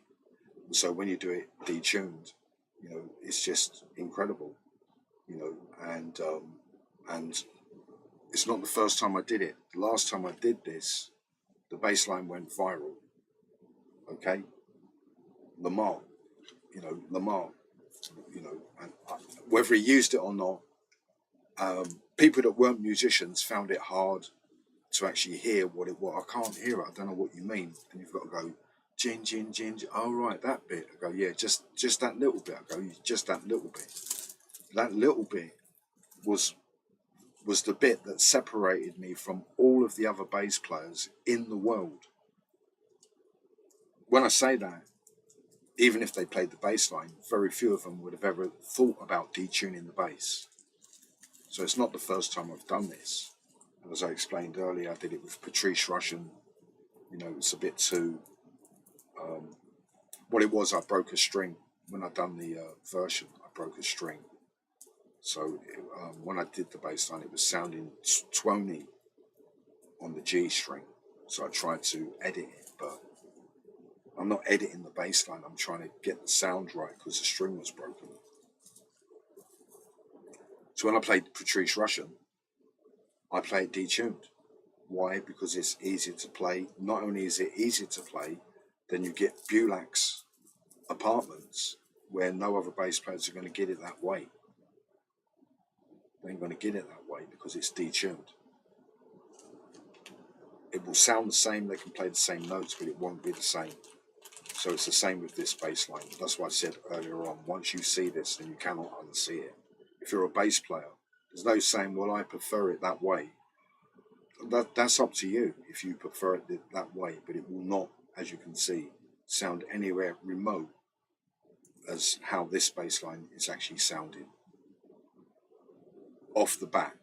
And even if you're a beginner bass player, if you learn the simple steps, 1 note, 2 note, 3 note, playing it this way, a beginner bass player would get it. But again, what it is to Scott's bass lessons, when you look at open strings, students have to learn the fretboard before they start venturing into open strings. And the reason why is that if they learn to play the bass on open strings all the time, right, then the rest of the fretboard becomes remote. They don't know what to do in the rest of the fretboard, and then they start to pick up bad habits and they've got to do something down the fretboard. So it's really important for students to learn how to play the bass with all the rudiments, with the classical major and minor position in the left hand before they do thumb over or anything else, and the same with the open strings. What it is that it does become a challenge for the student, but because they've already been trained, then they'll be able to do it because they know all the notes on the fretboard, and so you meet people and they only kind of play here, then they only play here. If it's G, then they just play G.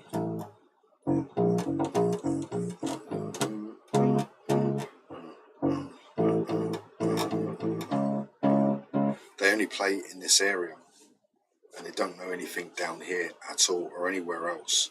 And if there's any bass line anywhere in between that, then they can't play it. They have really bad difficulty. So learning open strings, in the sense of that rock format,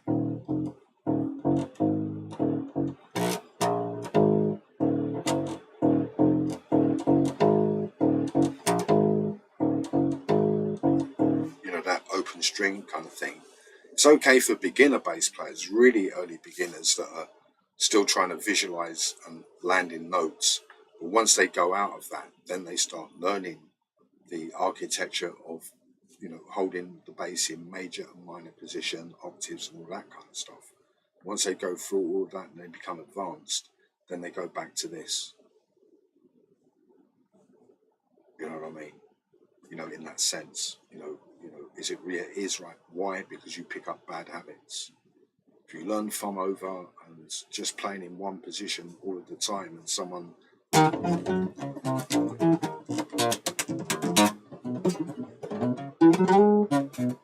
won't be able to do it. They won't be able to do it. They can't do it. And what it is, well, I don't do that. Well, what it is in a lot of tunes, you sometimes have to do it. Lots of different things. And so obviously, if you're learning to play bass, you don't train people to just have like one basic skill. They've got to have a general skill over all of the bass. So for guys like Scott, you teach, like beginner bass players, you do teach them this. Sorry.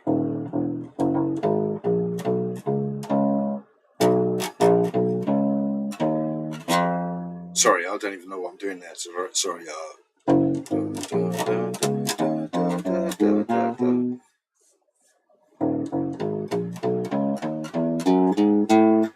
You teach them this at the beginning so they can land the notes.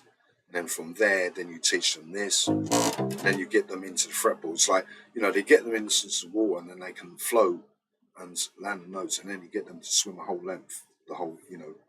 It's really important because otherwise they pick up bad habits. They become limited. They won't be able to get into the slapping or anything, or anything at all.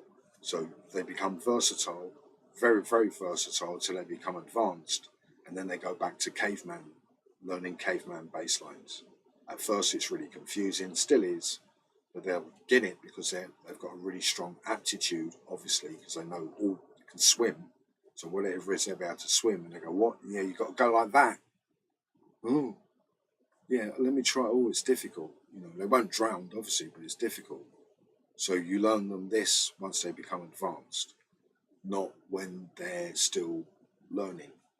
maybe you could do like, teaser points along the way to say that there is more to learn on the bass, and you get to this level, and then you can see what actually happens to the bass line. As I said earlier on, when you play the bass this way, it's unbelievable. See if there's any questions and things. Okay, if you tune down half a step, can you play it in F, which is only... Yeah, well, that's what you're doing. You're not detuning the bass and detuning the track. You detune it, and because you've detuned it, then you're playing the bass line in the key of F, F major, like Jacko. Loads of bass lines are like this. That's why I did it in a tune.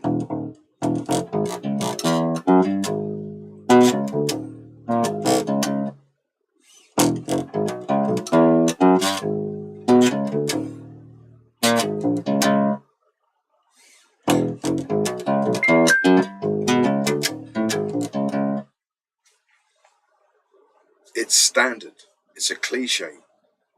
Yeah. So when you play in the key of F, then this becomes the cliche.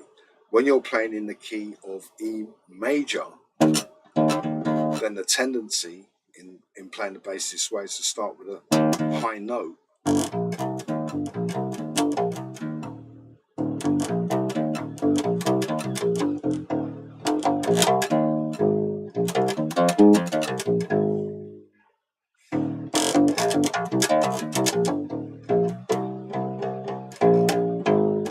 So you've got this. So what it is that when you play it, this is out.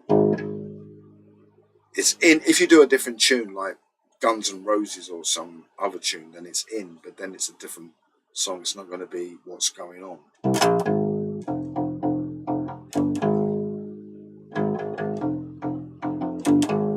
So the voicing, when you play the bass in standard tuning and try to use the open strings, it pushes the bass line out.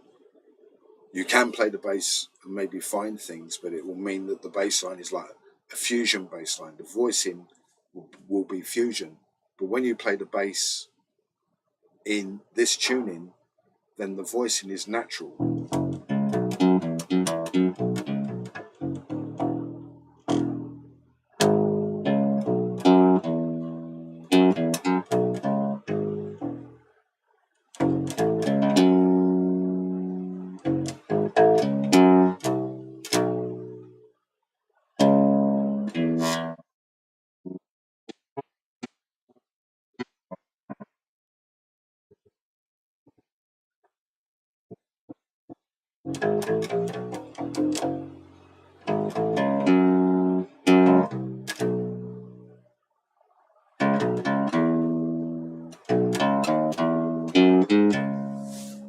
So it's absolutely, like I said, like,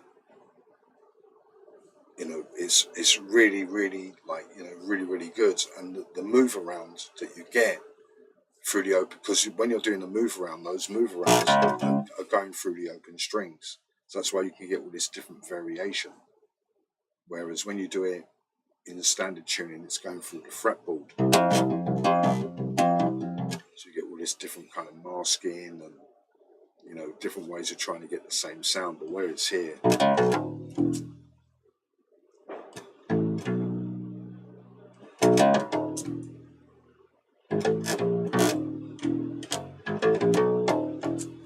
it's got this really, really natural sound and natural feel. That's what it is. It's the feel. So if the feel is natural, when you play the bass line, there's less stress. So if there's less stress, then there's more grace in the bass line.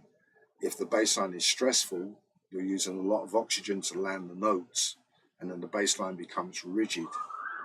It's like the reason why bass players make mistakes is because oxygen is going to the fingers and it goes like that. And that's when they make the mistake. They don't know whether to hit the note, miss the note, or whether it's the right note, and they make the mistake. So if you're playing really smoothly and really gracefully, then the oxygen flow is really smooth. So you get a really nice feel when you play the bass, and you don't feel tight, you don't feel tense. You feel really loose when you play it. when you play it this way. And you know, if you make a few mistakes, then you can land it. Like if you do practicing, like what it is, you kind of do practice for making mistakes.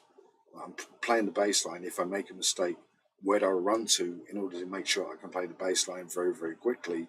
So in this bass line, it's the open D. It's like F or D or G. So it's like if you make a mistake, you just go to D or F or D, and then you can like escape. But when you play it in fretted, then you've actually got to find the notes sometimes. You might have to go through a different procedure when you play the bass line.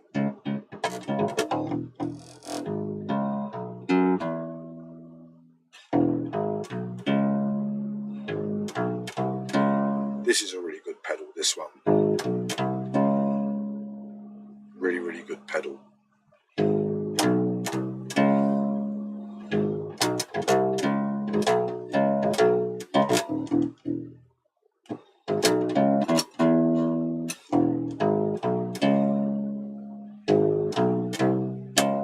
So they're very, very subtle. We did say this to Scott many, many years ago. We went, woo, and then he come back and went, oh yes, I think so, you're right. So that's what it is with some of these composers. They like to use both major, minor, melodic and harmonic minor in the same instances. If it's going melodic on that bar, then it will go harmonic on the second bar. And then they get rid of all the notes and you're just left with two notes. So on this bar, it goes like that. And on the second bar, they use an extra note. And you, as a listener, can't hear it. And the guy, the Elton John guy, they can't hear it. So what you're seeing is you're actually, it's like, you know, like me, not that I'm, you know, say you go like that and you go, yeah, they can't see when I'm boxing, they can't see this. They can't see, when I go like that, boxers can't see it. They can't see it. When I'm saying that, they can't hear it. So it's the same thing. So what I'm showing you, no other bass players have heard. I haven't heard the bass this way. So all of the hearing, it's so subtle that you can't hear it.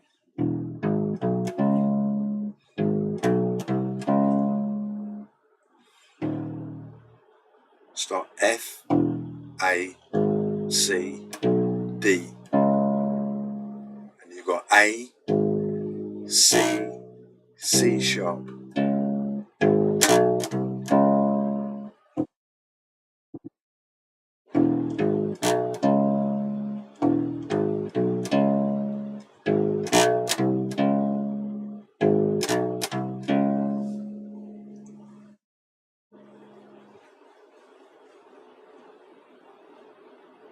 So that in itself is incredible.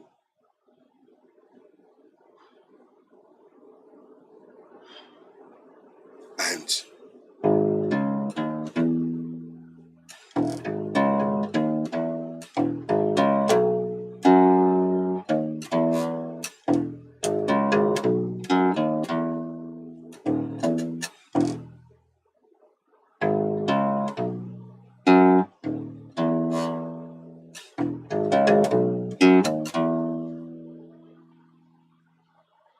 it's also the second incredible part of the bass line. Okay. If there are any more questions on this bass line, you know, and then I'm going to wrap it up a little bit, you know. But yeah, you know, I went through it today so you can actually see it. Imagine all those bass players around the world. Imagine all the bass players, you know, and doing it. You know, the other guys go, what? Yeah, same thing. I'm joking, but it sounds all right. I go, yeah, I thought it would sound like there'd be like something extra. No, it's not it sounds normal. I go, yeah, it does sound normal. But what it is that you can't hear it. It's like when someone plays a piano, got these pedal things. So when they go like that, people are not quite sure what all the notes are. So if you're playing a James Jamerson strings, and they've all got felt in them, then they can't hear the A flat. or it's not predominantly played. And then you realise that the A flat could actually be the starting note of the bass line. We play A flat as though A flat is the starting note last time. Yeah, what's up now? Brother, what's up? Yeah, how you doing?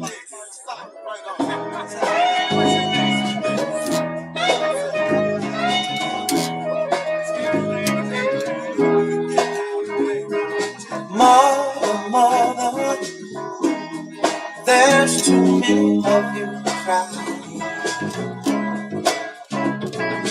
Brother, brother, brother, there's far too many of you dying.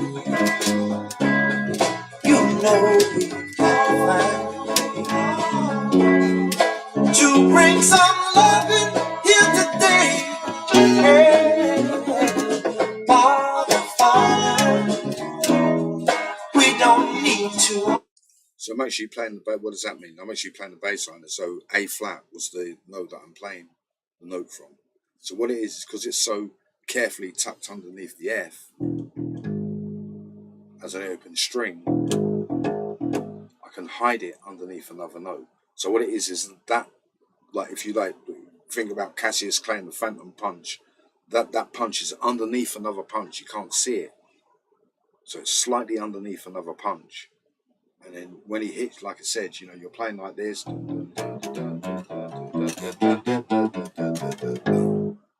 So that is what hit Sonny Liston. That's what hit him. And he just went dink on the floor. So it's that. So that is underneath here.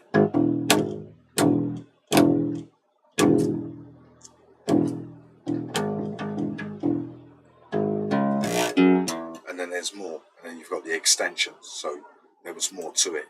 Or another way of looking at it, other boxers came along and they added more to it. Another way of looking at it, or there's more to it. yeah, what's up now? Brother, what's up? Yeah, how you doing? Man,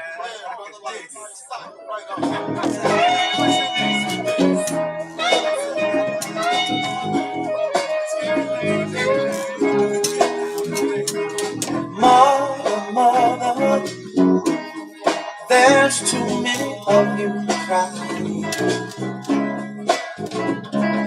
Brother, brother, brother, there's far too many of you dying. You know we've got to find a way to bring some loving here today. Hey, Father, Father, we don't need to escalate. You see, war is not the answer, for only love can conquer hate. You know we can find a way to bring some loving here today. Oh, picket lines and picket signs. Don't punish me with brutality. Talk to me so you can see. Oh, what's going on? What's going on? What's going on? What's going on? Yeah, what's going on? What's going on? Oh, what's going on? What's going on?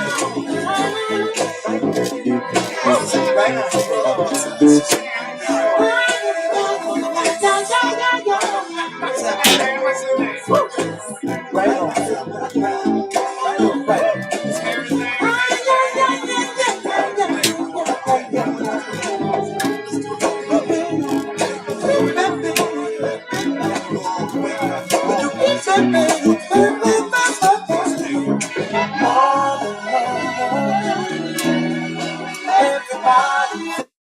So I'm finishing off with this a little bit to a particular point, or obviously I could sit here for hours, literally hours, and just until I pick up, and then all of a sudden you never know, and then all of a sudden there's a huge Bulax that turns up. But if it turns up, it will be here, through this, via this, no other way. There won't be, oh, I'm going to go on Reddit and find a phrase. I'll put I'm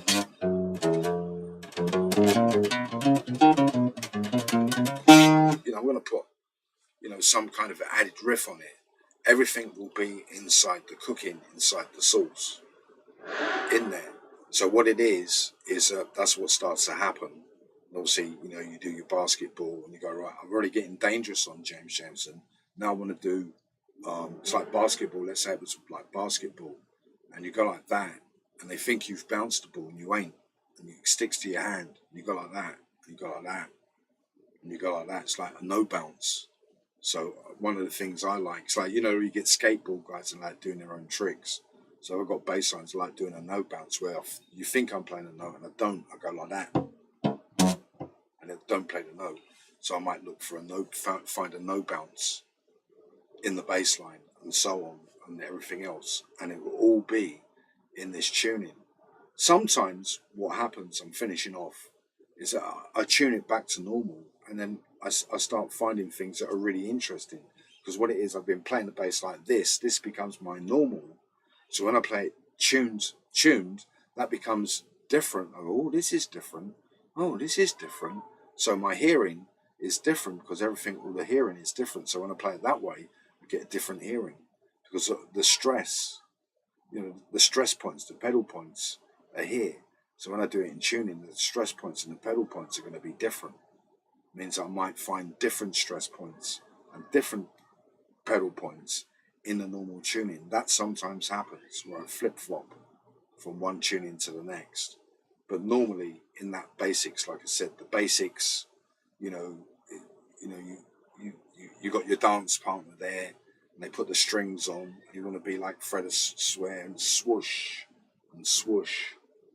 Then detuning makes that happen. Okay, guys. If there's any questions on this, I will have a tea break. I don't know whether I've got a tea break ready.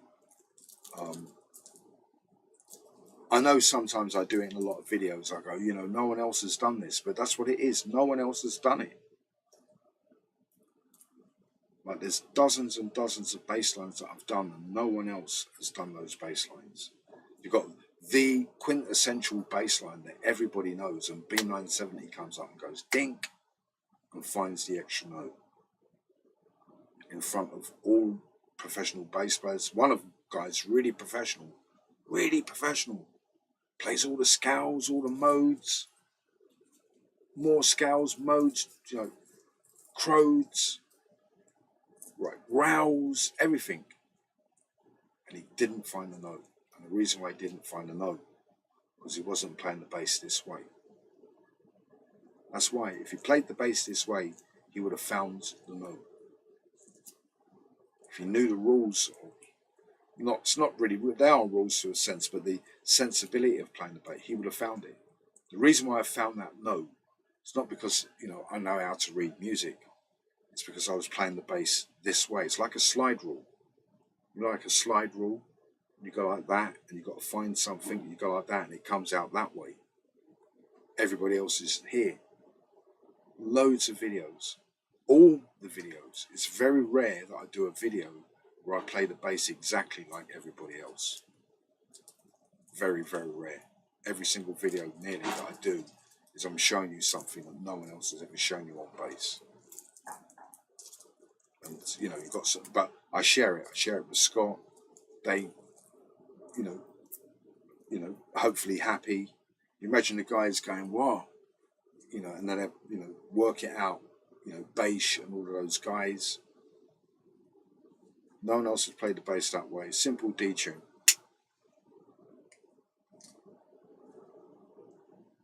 The whole feel of the bass line completely changes.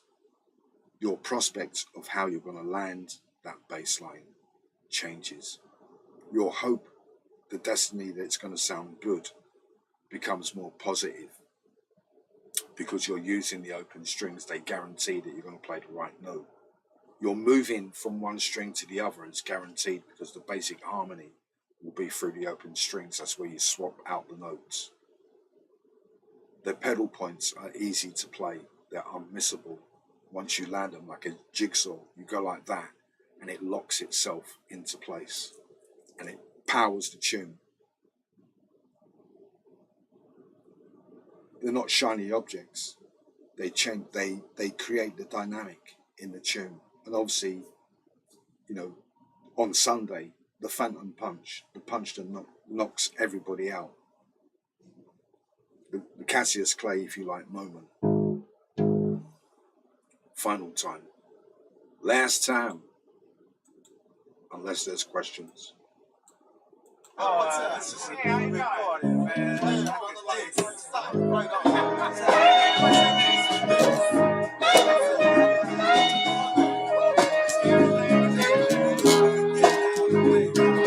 Mother, there's too many of you crying. Brother, there's far too many of you dying. You know we've got to find a way to bring some loving here today. Yeah. Father, we don't need to escalate. You see, war is not the answer, for only love can conquer hate. You know we can find a way to bring some love in here today. Oh, picket lines and picket signs. Don't punish me with brutality. Talk to me so you can see. Oh, what's going on? What's going on? What's going on? What's going on? Yeah, what's going on? What's going on? Oh, what's going on? What's going on?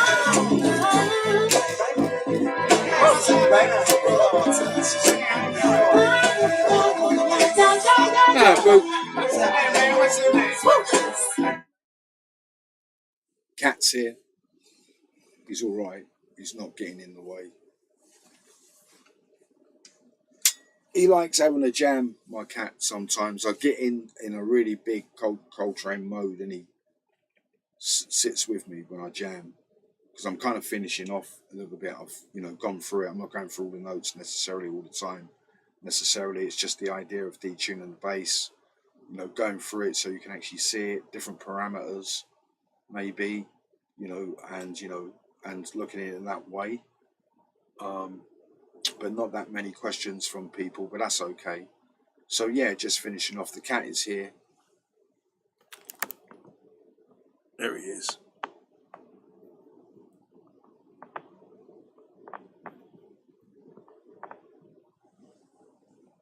Because what it is, it's starting to get cold a little bit. Not that cold, but it's the idea of getting ready when it's cold. So when it's cold, he comes to me to get warm. You know, so it's like get away, like finish what I'm doing necessarily. If it's bad, you know, I get my funnel out. I've got a few things. I'm not going to do it now because it's not nice to like pet your pet kind of thing. So you like jump. Hey, I'm talking. Hey, yeah, you know. So yeah, so that's what it is. It's incredible. It's the most incredible thing you could argue that's kind of happened to the bass line for ages. You know, Sheree Reed, when I said earlier, Sheree Reed and those guys, you know, I didn't beat Sheree Reed because I was I didn't beat Sheree Reed. What it was, started to get more hits for a while. But the only reason why I got those hits was because I was using that method of finding the notes, using that kind of method, and I detuned the bass. And it's the tune is I Want You to Want Me, I Want You by Marvin Gaye, right? And it went viral, and everyone was saying that Lamar used your bass line as a sample. And when I went there, it was the detuned intro, and that detuned intro fits the bass line on the vinyl. It's not like I've made it up and it don't fit. It fits the vinyl, right? I'm not saying the tune is detuned, and then when you play it, it's easy to play. So this is another one, easy to play when you detune it. Better to play it when you detune it. You get more feel. You get more, you know. He's gone now, so I'll go like that. You get more, you know. It's like, you know, you go like that, swoosh, and it goes like that. En français, swoosh. Yeah. Stylistique. Yeah. Bonbon musique. Really good feeling. Whereas I was sweating over the bass and trying to get the bass line to drop, where there is no real natural way of getting the bass line. It does drop in that key, you know, but in this key, it's Bulax, and the Bulax was the phantom note. The A flat is the knockout note. That's the note. There's no sense coming back. There's no sense going on the bass chat and saying, I know another guy. That's the knockout. The A flat is the knockout of the entire gig. Because no one plays it. And then, again, with these strings that I've got, and I haven't even put the sponge in. This is with no sponge. And it's getting that really like damp sound that you get when you think about guys like James Jamerson.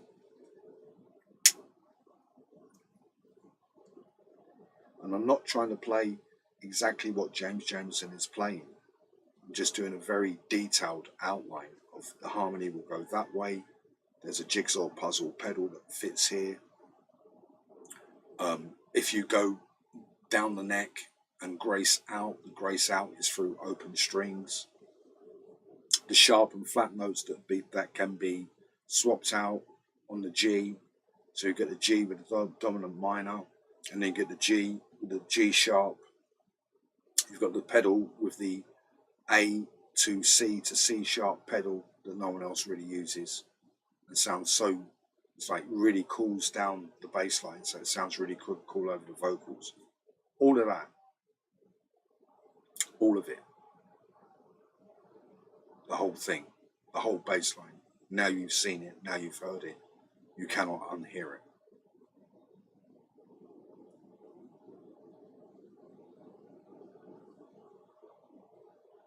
And it was a development from being on the internet.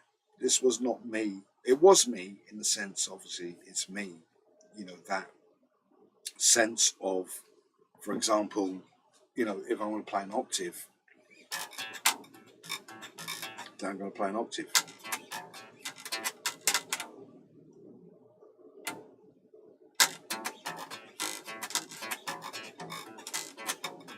I'm going to play both.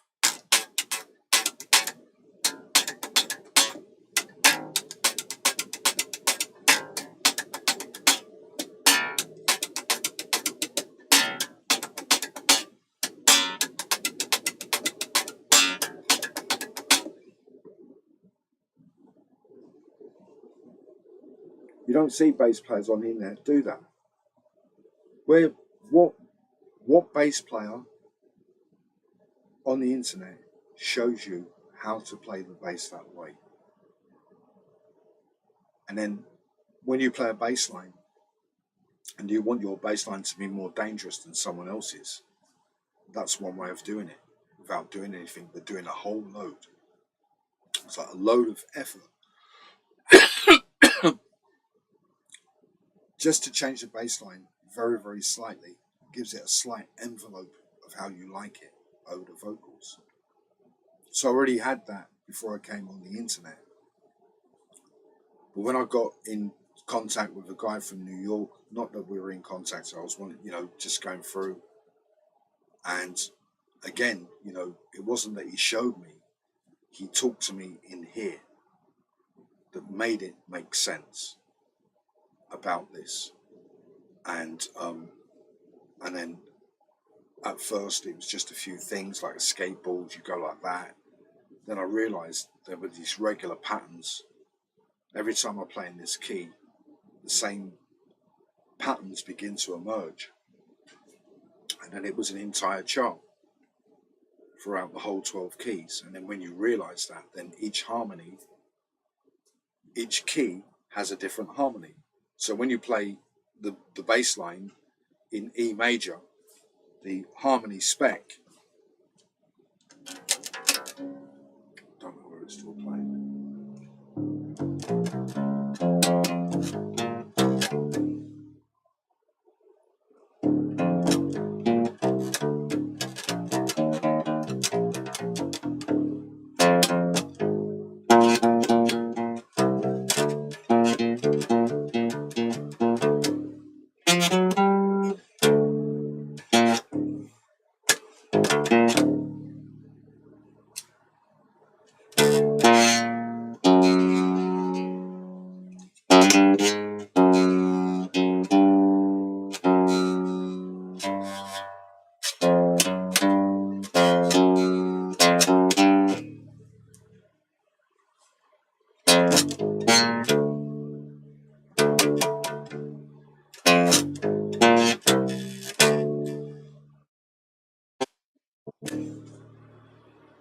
So this is the kind of harmony of E major, and the harmony of F major is here.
So the harmonies are different. With the college guys, they believe that you can just, well, you just change key. There was another guy recently, really good bass player, and he was saying the same thing, but I was saying that if he learns this, then he realized that each key is a different harmony. Each key is a different harmony. So, oh, just change key. So you change key, and James Jamerson is there. He said, I can't play the bass line. It's not going to sound any good in that key. I need to detune the bass in order for it to work. I'm not saying he did. I'm just saying, you know, okay, as long as you don't play the E flat. And he kept playing E flat, so they got him drunk until he didn't play the E flat no more. I'm not saying that's true. I'm saying you could do a video like it. I'm not saying it's true. But that's what it is. Because there's no E flat, low E flat in the bass line, you can't tell whether the bass line was detuned. You don't know if it was detuned. Maybe that's what they do, because we were looking at Good Times and saying the same thing with Good Times. And people didn't believe it until I showed them the bass line. And they were shocked. Yeah, you play Good Times in the key of F, it's dangerous. It's more dangerous than when you play it in the key of E. But it's not as borderline, but it's very, very similar. So maybe what it is when it comes to these bass lines, if they're really, really powerful, then sometimes they might have to be looked at. Maybe the reason why they become so powerful is that nobody knows that the bass line was detuned when they played it. I'm not saying it's true. There was Scott done another bass line, and in that bass line, he was doing a bass line, and I thought I'd have a jam, detune the bass, and it was easy to play. It was so easy to play in E flat, it weren't worth playing. But in standard tune, it's a little bit difficult because the leading note was an open D flat. I don't know what the bass line was, but it was like that. You had to do something. So everybody's got to play it like that. No, I'm not playing the right note. Yeah, I'm playing. So they have to play it there. And it's all stretched and difficult to play extra long. Detune the bass, and it was like really easy to play. Very, very basic. And that's what happens sometimes when you detune the bass. In some cases, if it's a synth bass line, then there's a high chance that you detune your bass to E flat. Some guys thought that you can just use a 5-string. You can, but it won't sound the same as using a detuned bass. Since I'm in E flat, I can do this. It's Sunday. I haven't done it for a while, so I took these off.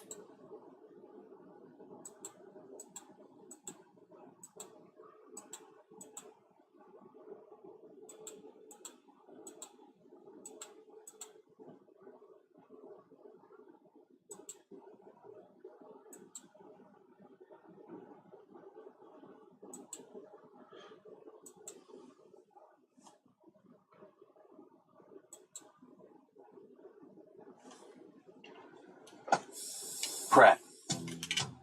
Sweat. Shit.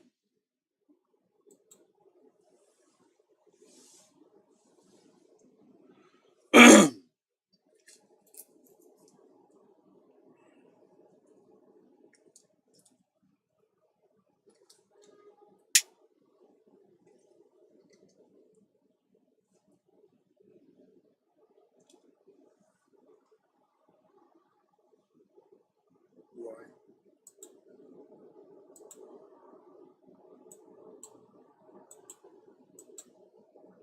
Might as well do a bit of this since my bass is detuned.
Yeah, since I'm in E flat, might as well,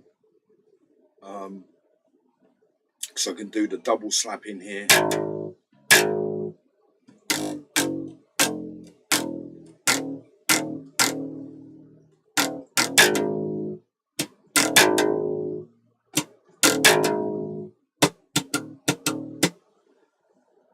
Da-da-da. Huh? Da-da-da.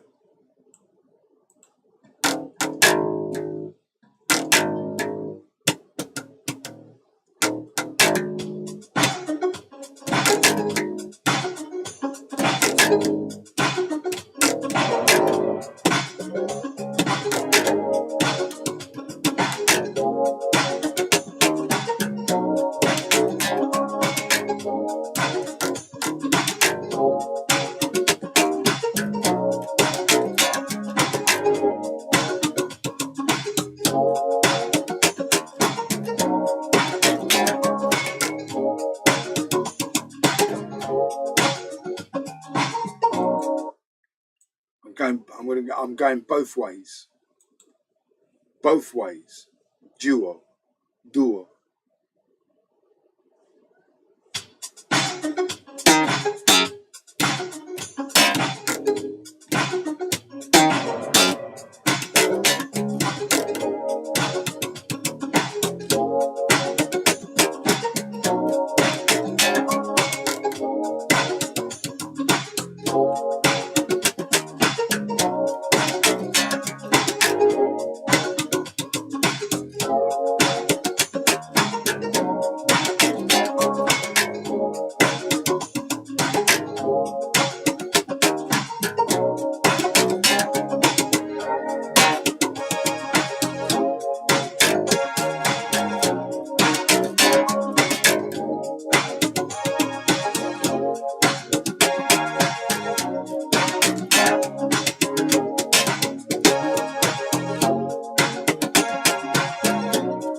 these strings, flat ones, sound really good in slap.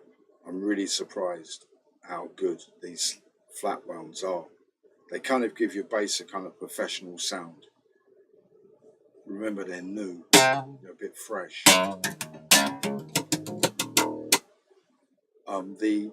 In the slap, the strings do kind of react slightly different.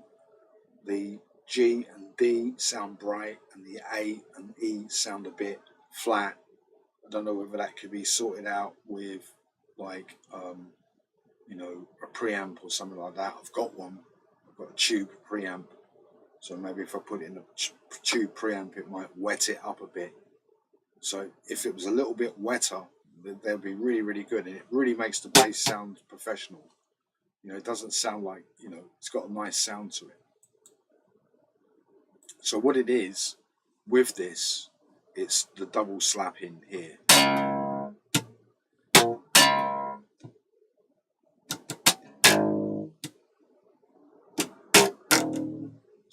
So what I was doing, I think I got to a point where I was playing the bass line where I was double slapping, I think nearly every note.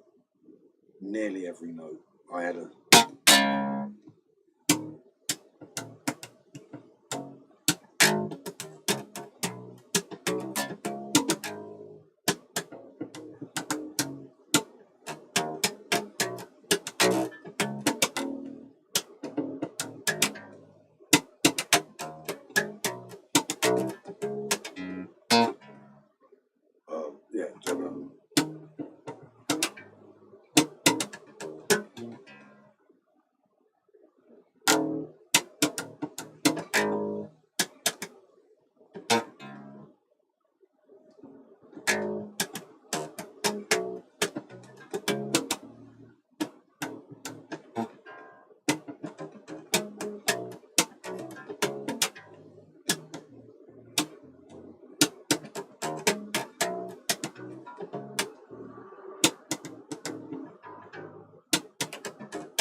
I think I do it on the vocals, when the vocals come in.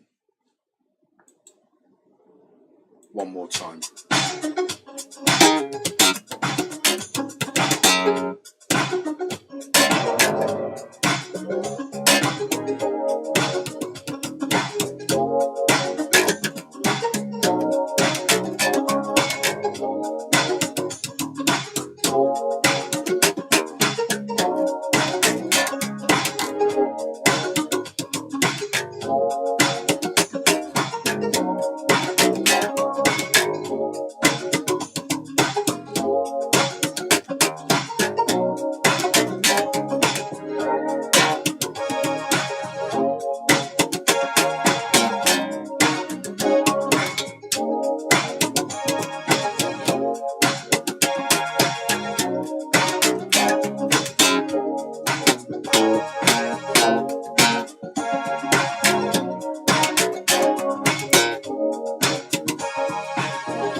What's happening here is I'm getting a bit of skid. So you skateboard, you're going down, you skid. So yeah, there's skid here. So I knew it was there. So go, it's not there, it is there.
this is how I got onto the Mark Adams thing. And I was talking to the Son of Slave and all of that. I was checking this bass line out, and I was up to there.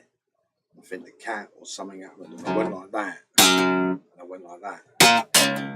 So it is in there. So it's not in there, it's in there. And so what it is to build up to get it, to catch it.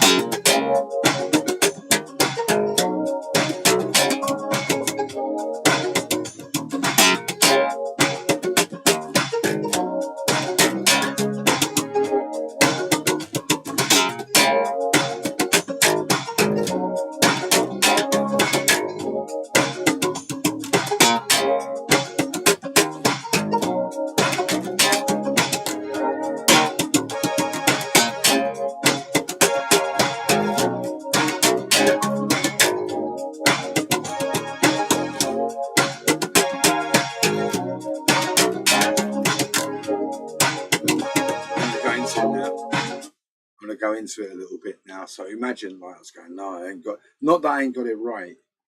I got to, like, I want to dance to it a little bit. Let's get some lights.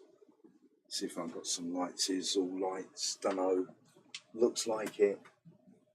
I've got all my Hollywood. Bye.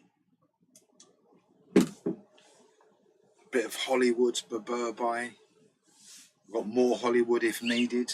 A little bit of Hollywood. So what it is, it's not the bass line, it's trying to get it where I'm, imagine you come out, go away. I've got the keys in my pocket and I'm blowing up my, my car, my Rolls Royce. You imagine you're all trimmed up, you're ready, you're ready to do it. You know what I mean? You're ready. And you come out and everyone's screaming. You're going, it's him. You go, let me see the bass line. You're like that, you're going like that, right? Ready? Like that.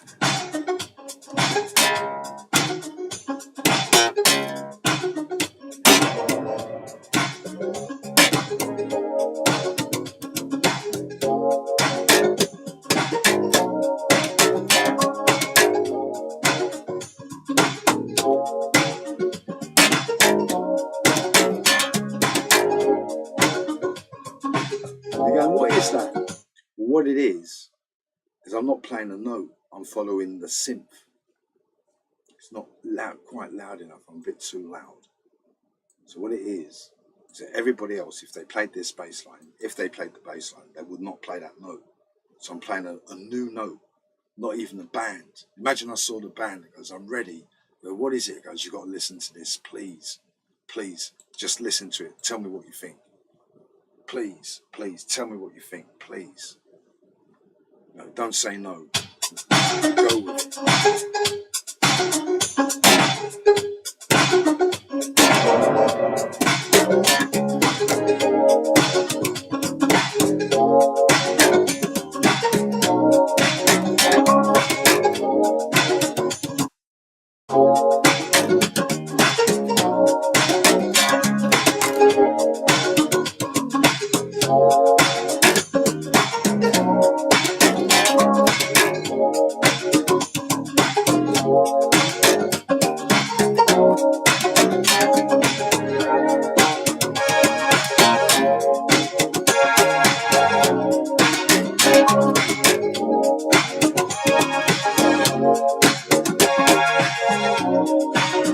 Imagine getting a real, like, dry mouth and head hiccups, like the whole thing, and they come out and you've got people screaming and fainting.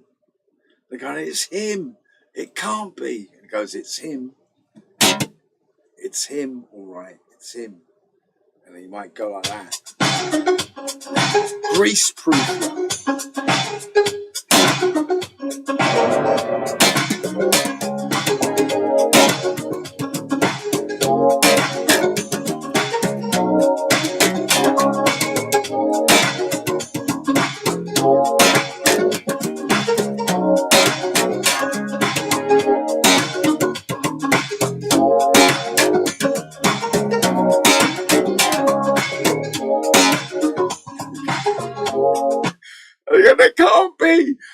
can't be. He goes, it is. It's him. They go, listen to that bass line, man. Like, because obviously now I'm stumping it because they've pointed, innit? They've pointed like these other guys, like, I don't know, Prince or something.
And like, oh yeah.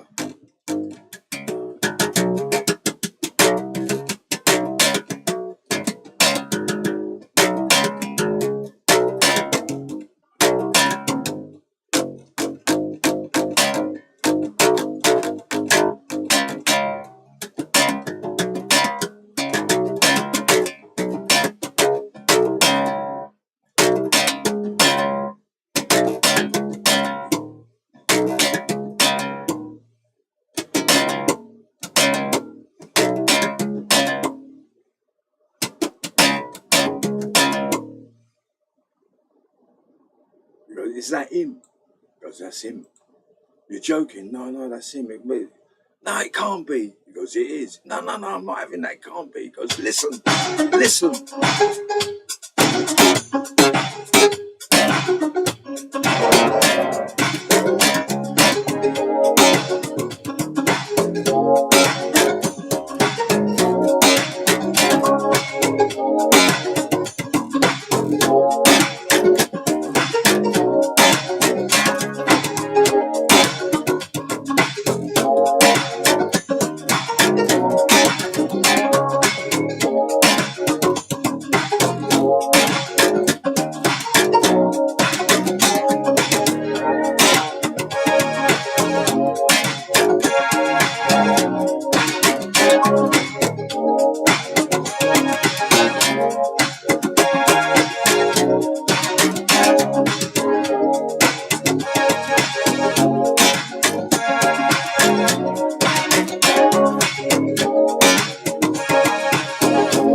Just because I'm in E flat and I took the things out, but wow, those strings, what strings are they? I'm not doing product placement. These. I ain't got light. I might have.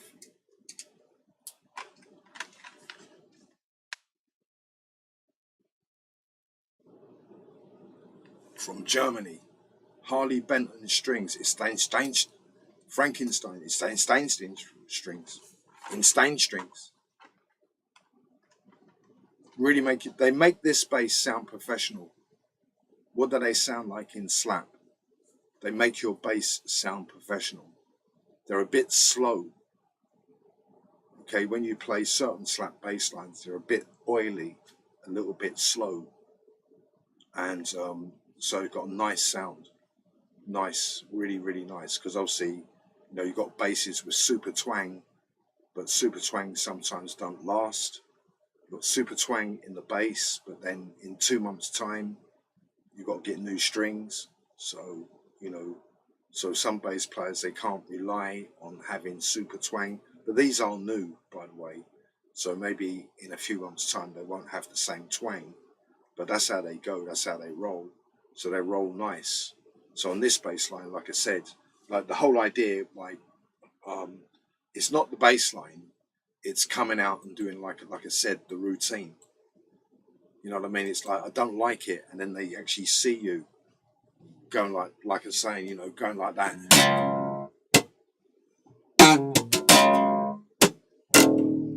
Like that. As you come out, they go, what? And he's going.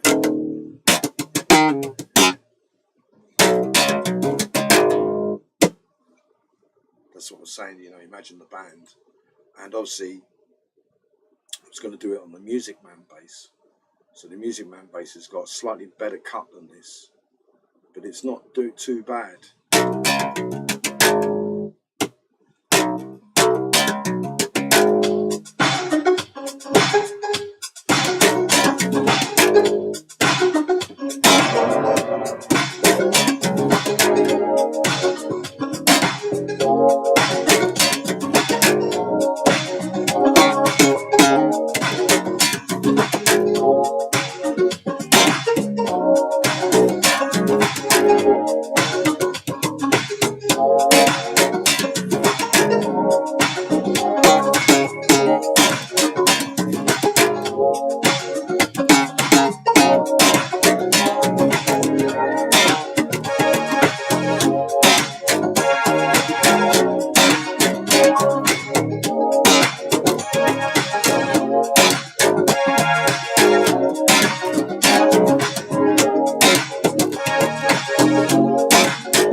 And you go like that, and one of the audience faints, and then you like it. That's the thing, and then you go like, that's what I'm doing now. Get a real dry mouth, and then I go like that, and you see someone in the audience faint, and you see them taken out. You know what I mean? Because that's what sometimes happens at those kind of concerts, man. So it's when they see it, and all the energy is coming out, and they can't believe it, and they go like that and just faint. You know what I mean? So why am I doing this? One, the bass is detuned. Again, it's E flat. Can't really. I can use 5-string. 5-string is not going to get you to get the bass to sound like this. 5-string is not going to do it, man. It's not going to make the bass sound this way. And like I said in the other videos, and you go like Prince and those kind of guys. So that's what it is. Those kind of guys like Prince. When they go, you see the guy goes, and what's your name? He goes, B970. He goes, who do you like?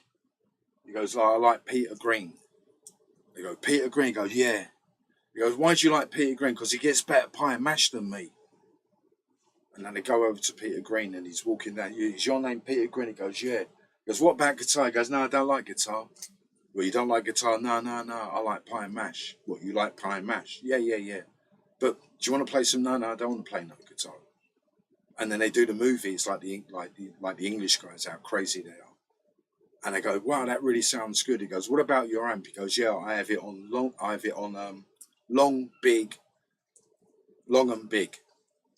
But what about 11? No, I don't use 11. It's too long. So you want something that's long and big. And he goes, yeah. So when we play the bass, normally we play it at like 11. Because that's what people expect. And then when it goes up into like Prince or Michael Jackson, then we turn it right up. And then they walk away. Yeah, they walk away. When you play bass like that, they walk away. That's why I don't play bass that way. I go, really? Yeah, yeah. Because normally in the videos with the rock guys, they got Marshall, and it's on number 11. That's no good. What, 11? No, 11's no good. Because at the end of the day,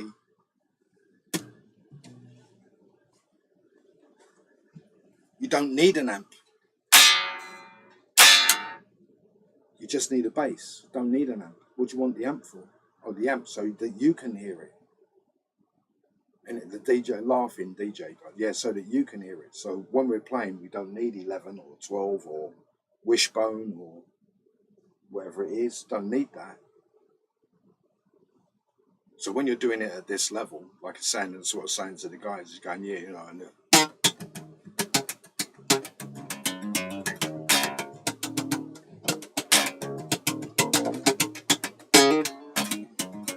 don't touch my bass. Because if I touch their bass and play a note, the whole rig will break in it, because they play at this level.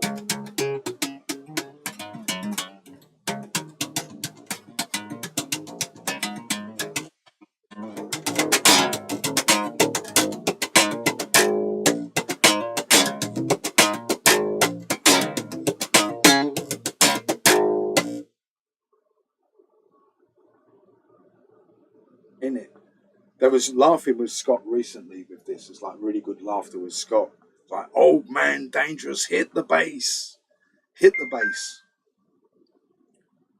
So when Scott does this, you know, he's telling you about this, that the bass players, they kind of hit the strings, they go through the strings and that.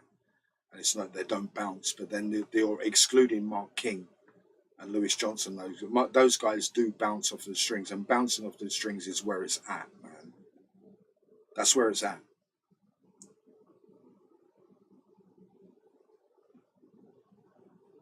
Bouncing the strings is where it was at, man.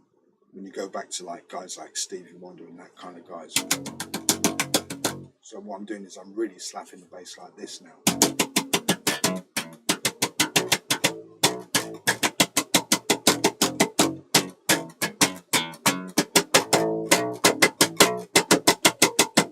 To get that, what we now know, you know, when you see like guys like Mark King, for example, not against Mark King, but you know, you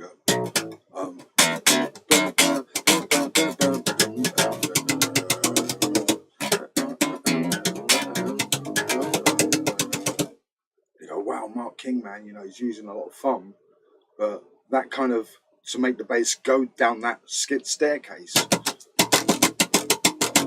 you know, keep on trucking, you know, keep on trucking, baby.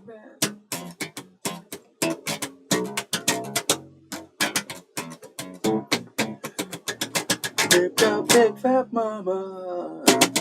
Oh, because what it was with the bass, when you go back really in those early instances, you know, before the bass really was like that, it was the clavinet. People forget. So slap bass took over the clavinet player. So if you're in a band now, normally you've got a guy on clavinet. Now you've got the guy slapping the bass. The clavinet guy can do something else, play another instrument or different keyboard. So it's that clavinet.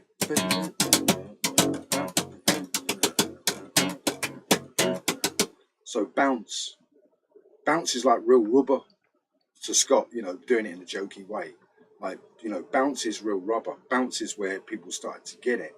Going through the strings is like, you know, more competition. You know, I'm going to sound better than now. I'm going to sound better than you because I can actually really hit the strings really low. Oh, that's really good, but I can play it louder, kind of thing. Not louder on, again, not louder on the amp because it's not number 11. You don't need number 11. It's here, right?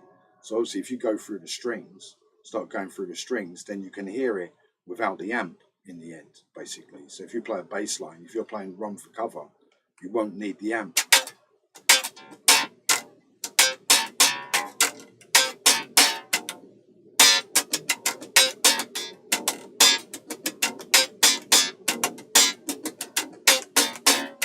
You won't need the amp because all the power, like Scott says, is going like obviously with it. We call it the American chug. We're not against it. all the guys did it. It was, you can argue, it was a reaction from America. All these guys around the world slapping the bass, and so the Americans said, right, you know, I've had enough of all this. Like, let's chug up, guys. And so you see the American guys chug up. So now the American guys are chugged up. Oh, you want to slap bass? Now I'll show you. So they chug the bass. So the actual mechanics of the bass is very different than the standardized like Euro, like slap bass, because that means like everything the Americans don't do is Euro.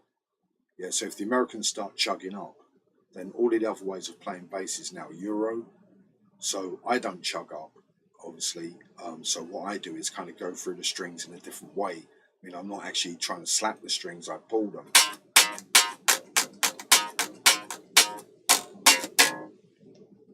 So I might just pull the strings, you know.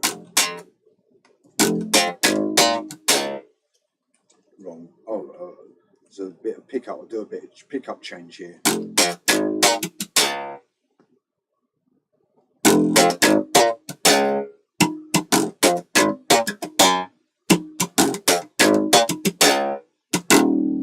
So what I'm doing is I am going through the strings, but not slapping. I'm actually like thumbing them and plucking. And then I mix that in with a bit of bounce. You know what I mean? So I do. So even myself, even though I don't do the American, you know, right, let's get these guys sorted out, American chug. I have kind of realized that, like, and this was again on the internet. When I came on the internet, my bass playing, even though, you know, I was dexterous to a certain point, but I weren't really actually playing the notes that well. So I had to go through like a moment in time where I had to strengthen up hitting the notes. So instead of me adopting the American chug, I kind of adopted the just plucking the strings basically and then bouncing. So I do pluck and bounce basically in that kind of like in those kind of areas, you know. And so yeah, you know, so in that development again, so obviously I've got double slapping, which I'm using in this tune in certain places. So when I'm doing the bass line, it's not me learning the bass line, it's me going out on stage and going, and they actually see it. They go, what? You know, and they actually see you going like that, and you know, and it's on YouTube. And they go, what is B970 doing? You know, he's in this band. And they're all scratching their chin. He's going, well, he must be doing something like that. He's doing it, you know, in this, you know, because then everyone would pay attention. And if I did this at Carnegie Hall in Luther Vandross's band, then people would pay attention in it. But I'm not in Luther Vandross's band, and I'm not in Carnegie Place. But it may have happened.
Yeah, so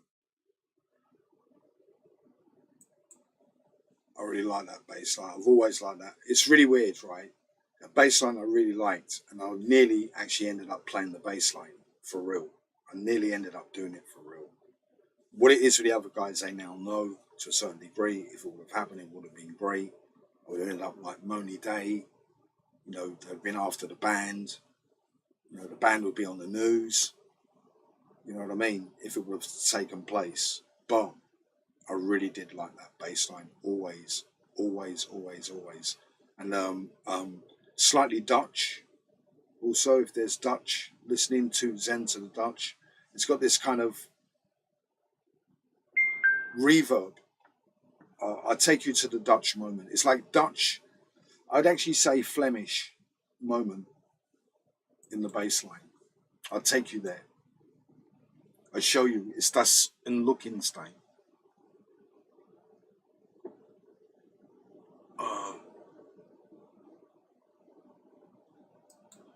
I'll take you to the moment and get another jam going.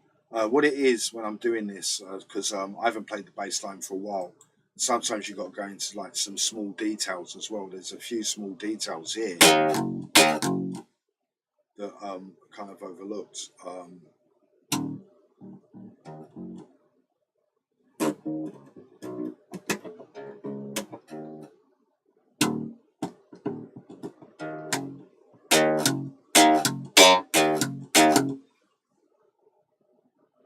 I have to listen to it a few times. Obviously, it goes out to Davide, all the guys, Buongiorno, all the guys out there, who spats. Let me put my glasses on. Davide, who spats. Con on top of it.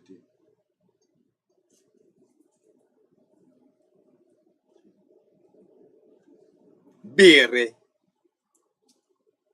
aspetta, e bere.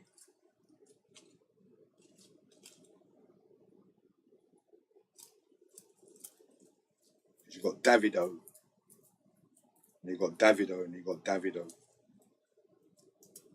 And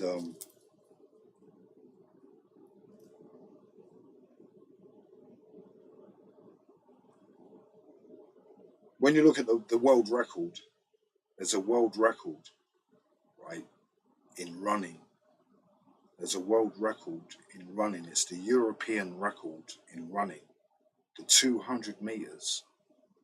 I think it was set in 1979, maybe 1980. It's an Italian guy, and it's 1978. No European has run faster in the 200 meters than this Italian guy in the late 1970s. And in those times, we were really into like Italian clothing, like Ferrucci and all of that kind of stuff that came out. You may have heard the word designer label. You've heard the word designer label. Well, Ferrucci was like one of the very first designer labels. It's like you're not wearing clothing, you're wearing the label. It was one of the very first ones that were like that. All of the other things like Ben Sherman to a certain degree were kind of like a product labeling. You know, you could get something else to a certain degree. But with Ferrucci, it kind of stood out. So, you know, someone might have Italian jeans or Italian shirt and all of that. And we'd be going, wow. You know, and I remember going out once and I was wearing a shirt. It wasn't Italian, it was an American shirt. But Ferrucci did one. A few years later, Ferrucci did the same thing. On their label, they have a lady in short trousers and a check shirt. So it's based on the Levi shirt. So I had one of those, the original Levi shirt. I was out one night and this guy wanted to buy the shirt off of me.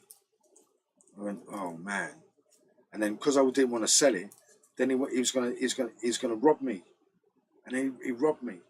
He didn't rob the shirt, but he robbed me. Not badly. I went, oh, blimey hell, man. We were still friends later on. What'd you do that for? Because I don't know, you know, that shirt looked really, really good. So anything like Italian in those days was really, really good. The clothing, you know, and with Ferrucci, or, you know, you got a Ferrucci jumper and everyone's going crazy to go, you see, like there's another dancer we know, really well-known dancer, and he would have one. You'd go out one night and you'd see him and everyone, what? And he's got like a Ferrucci jumper. And you're going, you're joking. You go, what?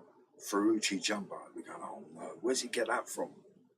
We had people like Barana Rama follow us about, where'd you get your clothes from once, dropping in some loose change, man. Where'd you get your clothes from? Barana Rama and all those guys. So why am I talking about this? Because the band is like, you've got Davide, the original Davide, he's Italian. Right, he's Italian bass player. So people forget that when you play this bass line, it's mozzo. And that's really difficult to get. Like, I haven't even really studied the bass line in the sense of trying to capture mozzo in the bass line. But what it is, as I said earlier, if I listen to it, there is a little bit.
Mozzo.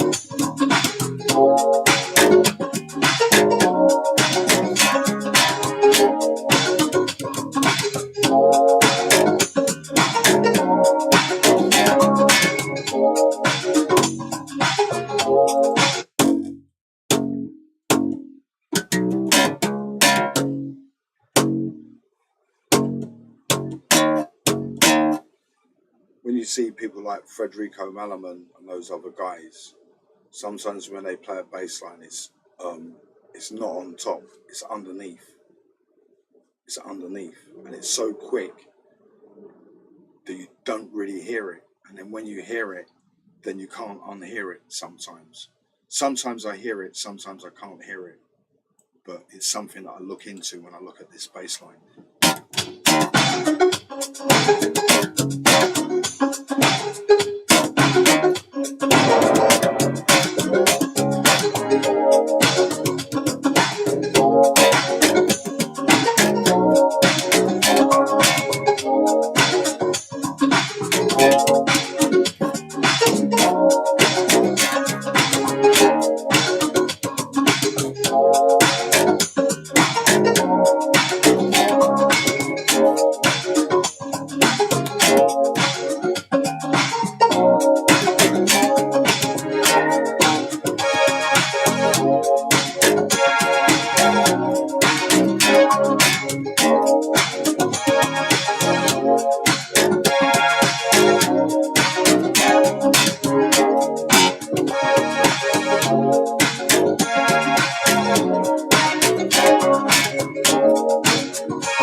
No, I'm not going to do that. I'm not going to.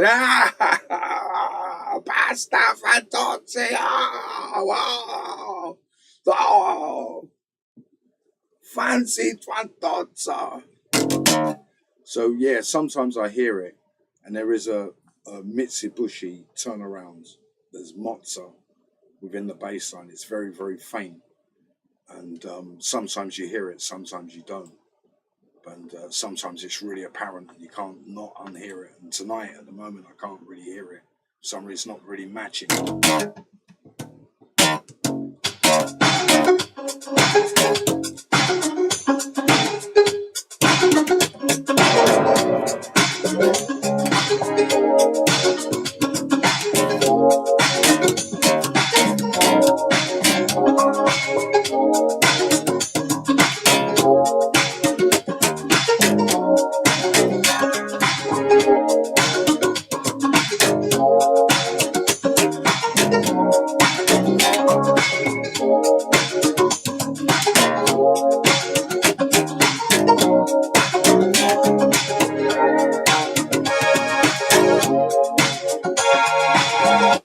Anyway, so this is what it is about lobsters.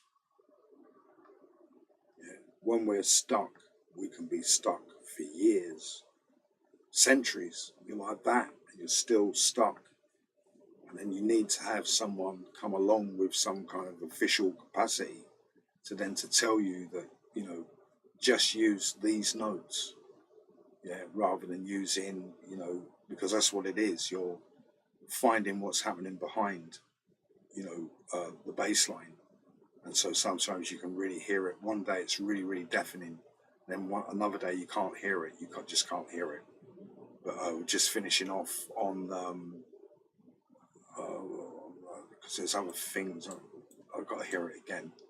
There's other things I look out for as well. It's like things that I hear, try and hear when I hear the bass line.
Side jamming, just side jamming it out, side jamming. But sometimes that's what you got to do. Sometimes it's not because you don't know the bass line. You've got to get into, a kind of flow, and then when you get into a flow, you listen to it and you get to the key points. And like I said, you've got the other guy there like Prince, and then you knock him out with a Prince. Like you go, what Prince?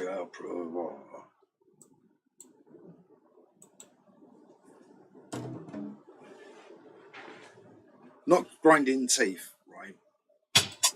What it was is that didn't really know that much about Prince, and there was like a tune that came out in the 70s. It was just a tune. Some people liked it. I don't know.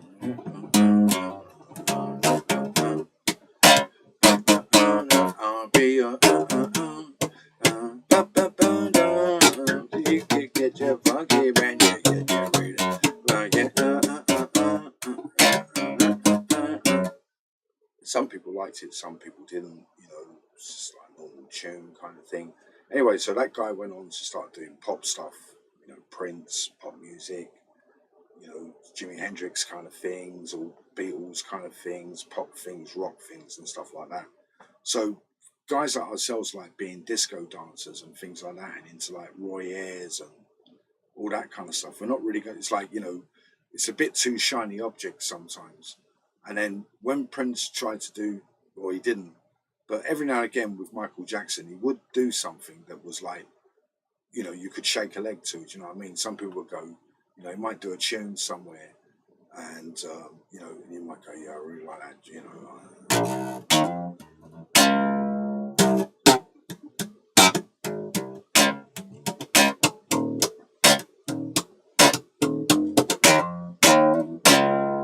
You go, yeah, ooh.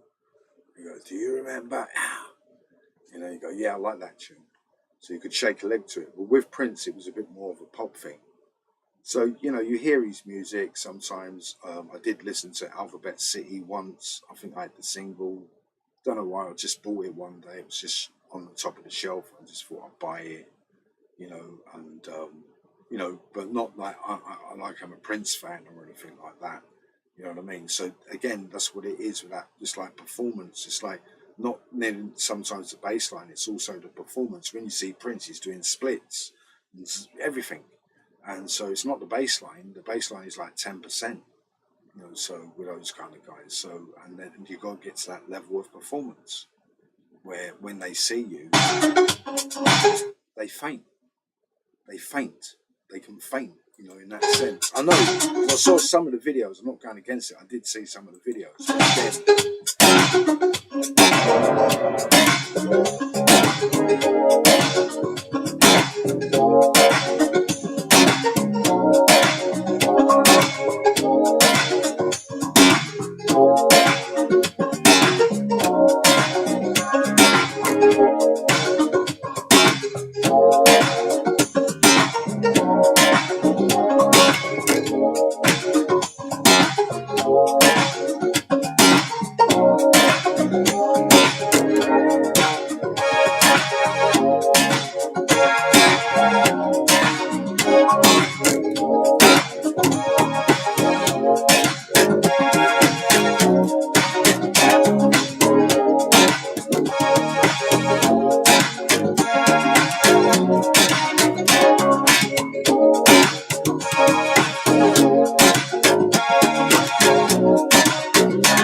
Super Jam.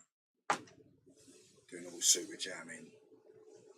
Is that like, oh, yeah, you know what I mean? Like, you know, like these guys, like how they play, you know, how they do it, you know, in that sense. And yeah, so I really like that tune. I done the tune a long time ago, and my bass line developed a little bit from there with the double slapping. So I've always wanted to do another version with it with a double slapping in the bass line and then going like that in the old sense, you know, still putting the foot like that.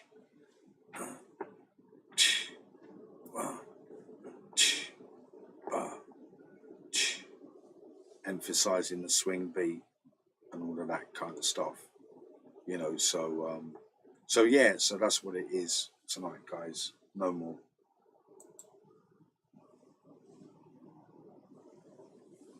Right.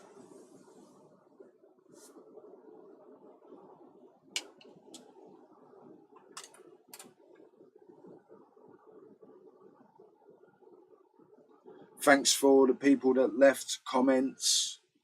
What I would say to the doubters, because it's happened before, I like to play it in normal key. You will not be able to play the bass line the way that I showed you in normal key. It won't work. It's going to be rigid. There's going to be no grace passing. There will be. It can be very complicated. You could get guys that play it much better than myself, but it still won't have that sort of natural ability to just be able to glide through the tune, because all of the open strings are fit on top of the song for the guys that weren't there. So I'm all right. Yeah. See, there's no bass line.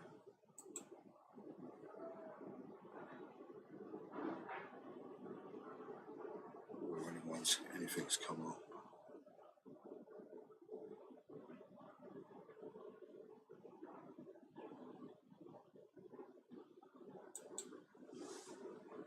Have a look.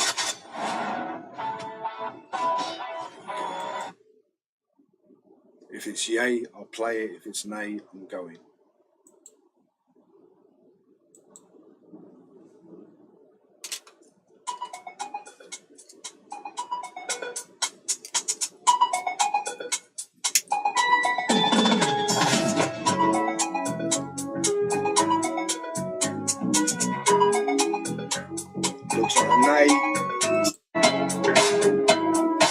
That's Nay. Not playing it. I'm not playing that. I'm not going to play that.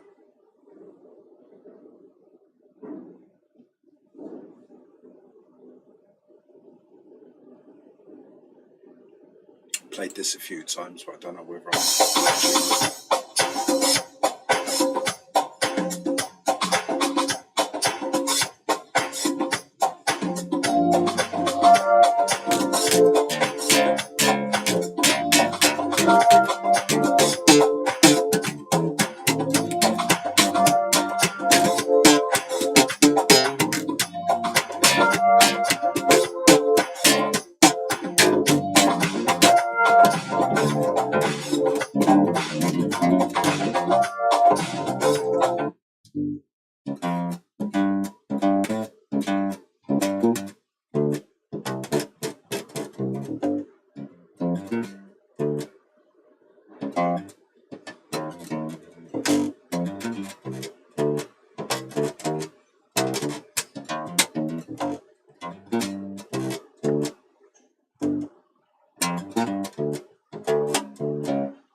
Remember, I'm in different tuning, so sometimes you have to tune back up.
Stars, Kurt, I want to talk. Will you let me in? Kurt, what do you want to talk to me about? All I need is about 10 minutes of your time. Listen, you really don't have anything to talk about.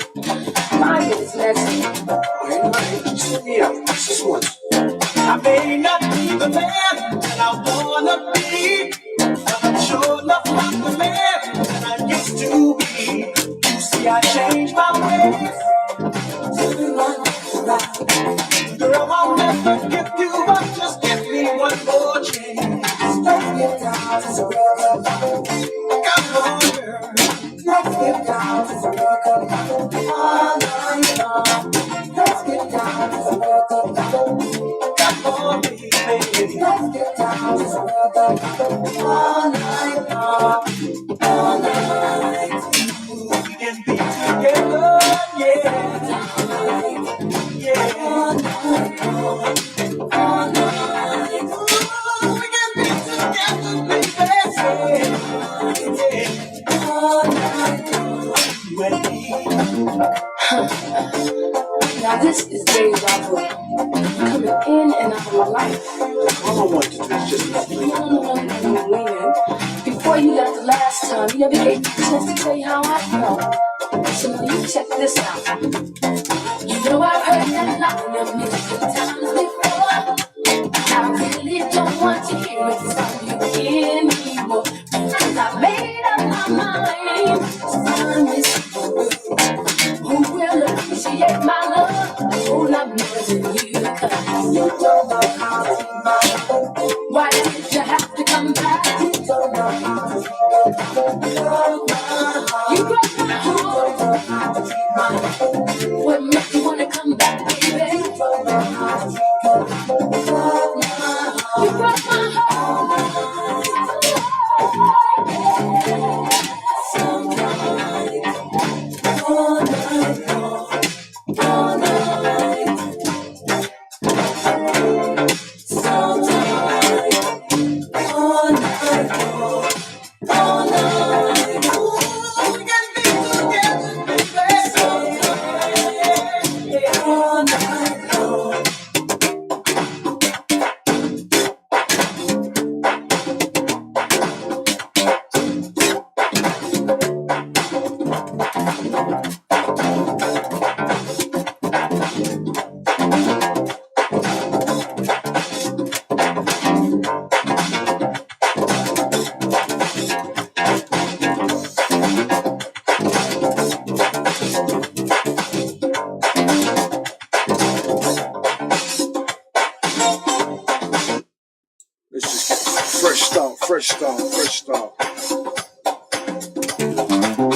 Star,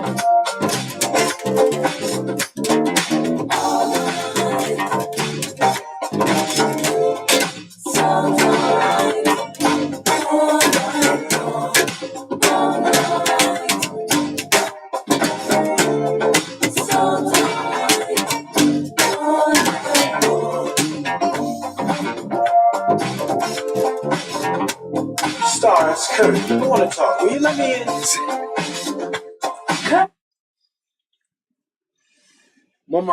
My face is like cement, and I keep forgetting. Right, Stars, man, it's Kurt. You gonna let me in? Come on, man. That's why we like that tune, because obviously we're from England. It's like the American accent. So we like that, the American accent. You see the guy come along and go, Stars, man, it's Kurt, man. You gonna let me in? We're like that going, oh, listen, because remember, this is a long time ago, like long time ago music, innit? So that little like rap thing there was like Bulax in that thing. So it was like that Vermilion, you know, up and at it, like, you know, American, like, American 1,000 miles an hour in America, like Guy. You know, like when you see Star Wars and you got the guy in you know, the boxer that was in Rocky and he was in Star Wars and he's like one of the hero guys. You know what I mean? And you see him go, let's get out of here. It's like that. Stars, could you let me in? Yeah, it won't be long. Yes? Do you want something to eat, boo? What? Yeah, boo. Yeah, it won't be long. Yeah, so I thought, you know, I didn't really, you know, I haven't really played the bass line that much, really. Just thought I'd have a little, you know, played the first tune, didn't like it. So the other tune came up, have a little look. Not that much, you know, that level. Yeah, yeah, yeah. Coming in. Coming in.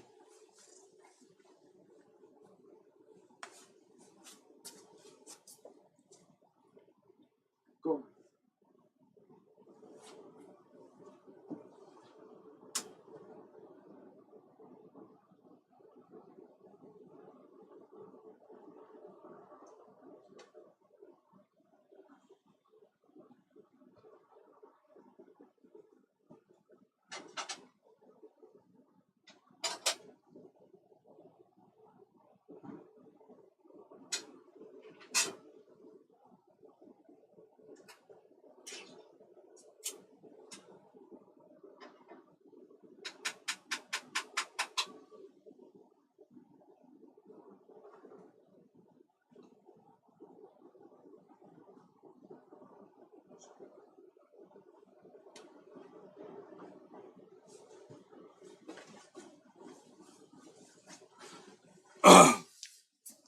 So what it was is he was moaning.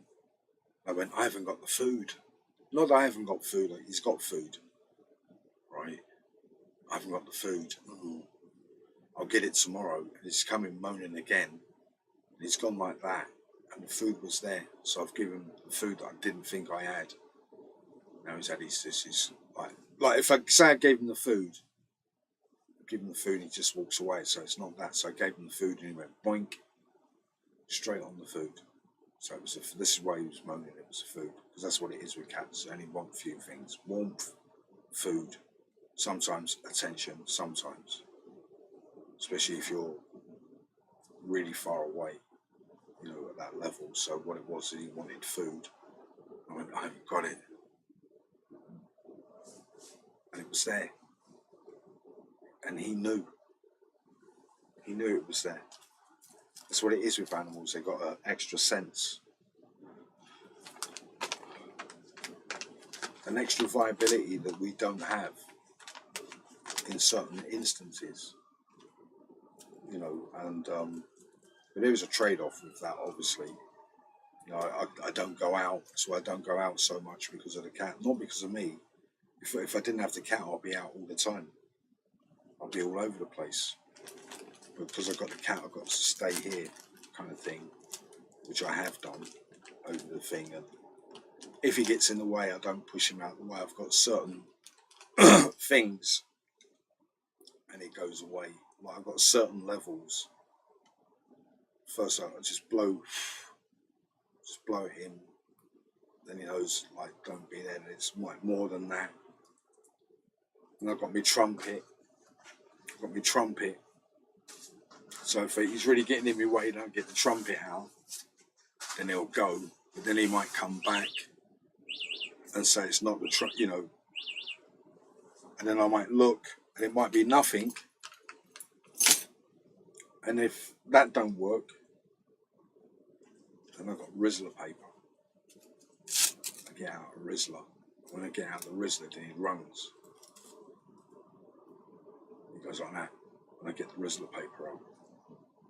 And if it's not that, then it's something. You know what I mean? Then I know it's something.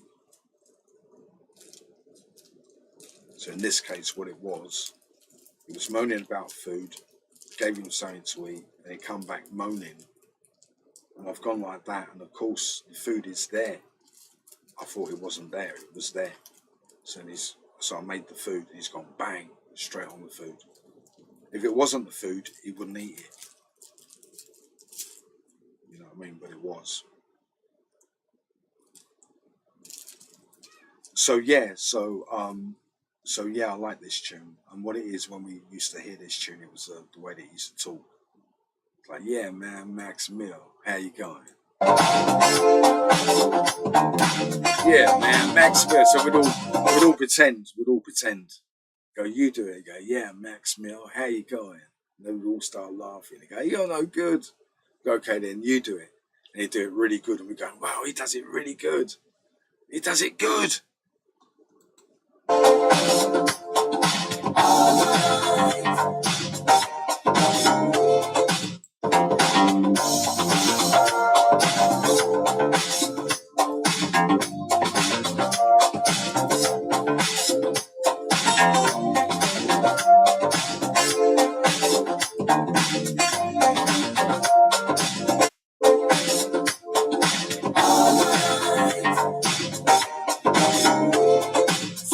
There's all these bits where they go bah, like that. It's like swing. The British guys and that, they got it. They used to get it.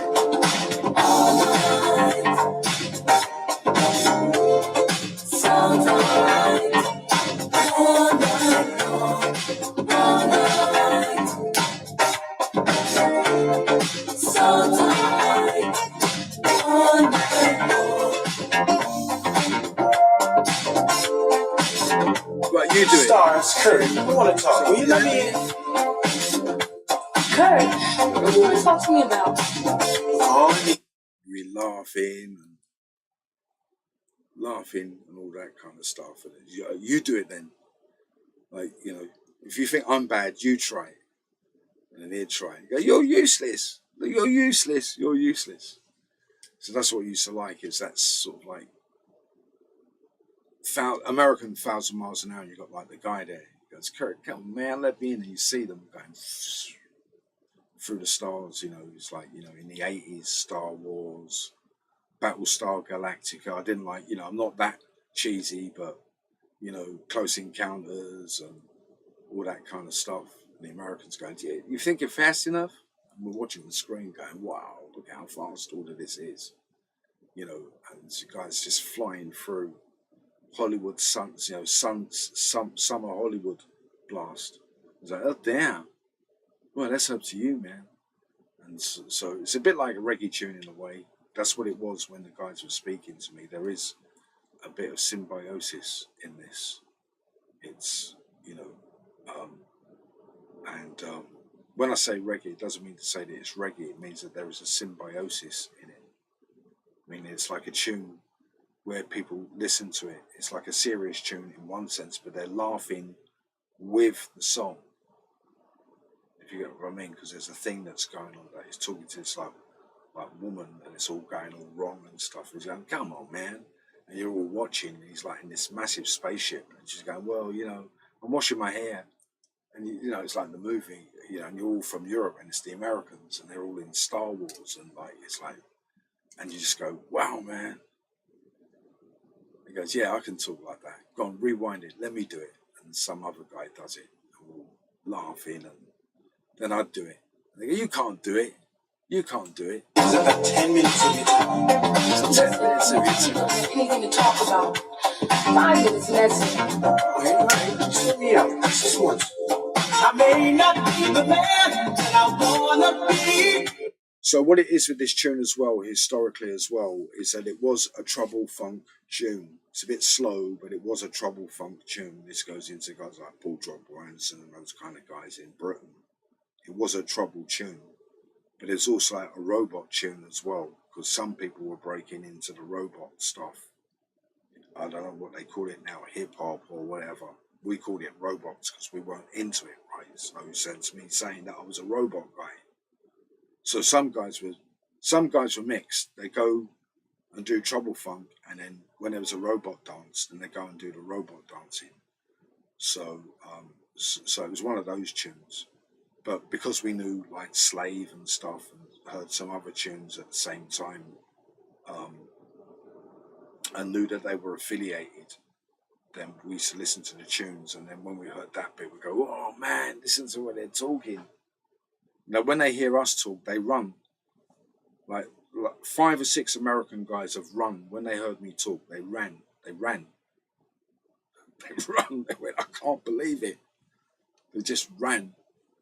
But in that same opposite, that means that when people hear Americans, they can't believe it. It's right up there. It's in the movies. It's the kind of thing, you know. So this is a really nice tune. There's a few tunes, obviously. But I'm really surprised how well these strings, what strings are you using these?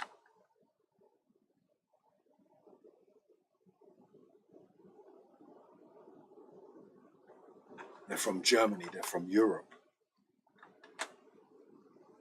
It's stained string stain.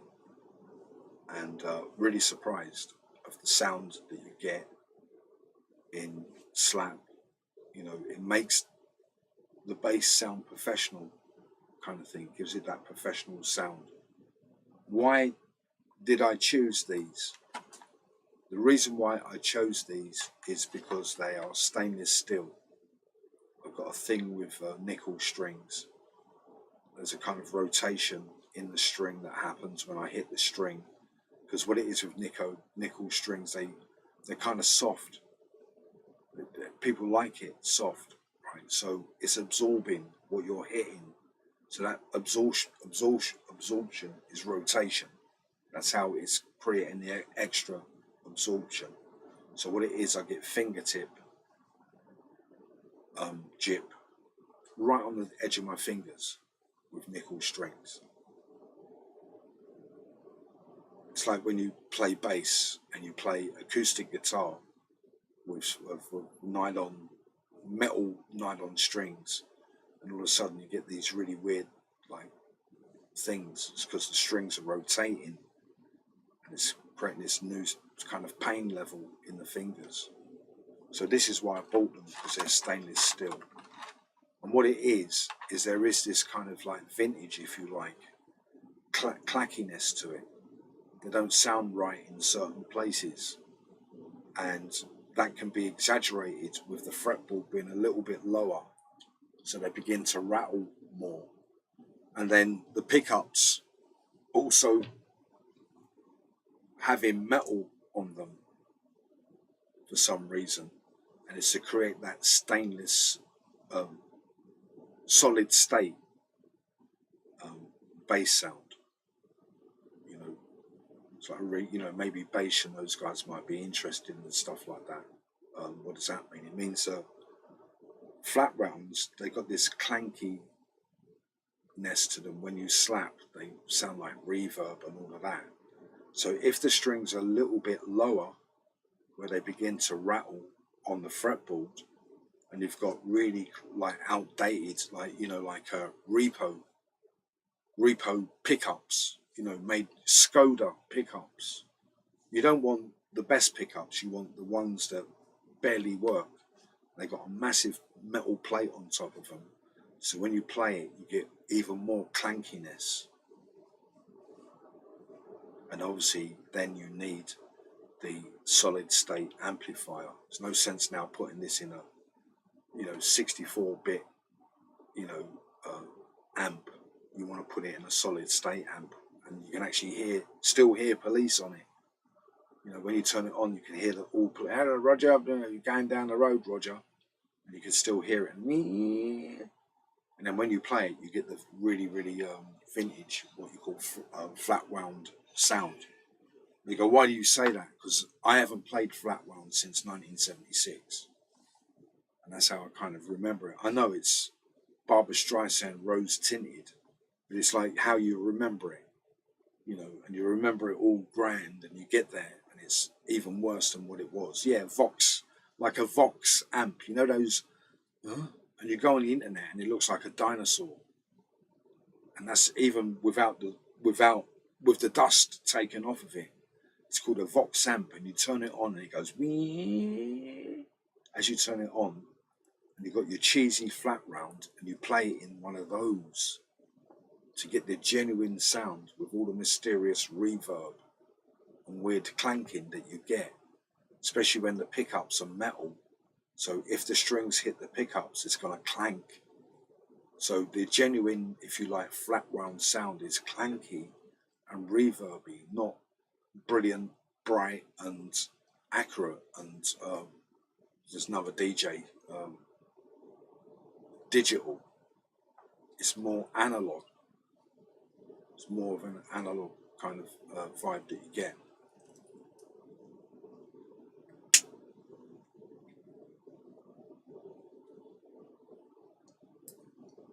Some basses also like that become standard to this is like the Rickenbacker bass. You know, and this is the reason why. You know, why would someone like myself want a Rickenbacker? And that's the reason why, is to get the swashback, flat wounds, metal clank, vintage sound. You don't get Rickenbacker and go like that. You know, some people do, like Macca and those guys do, maybe, possibly. But other guys, they get Rickenbacker and you go like that, jagadong, and you see the speakers go like that.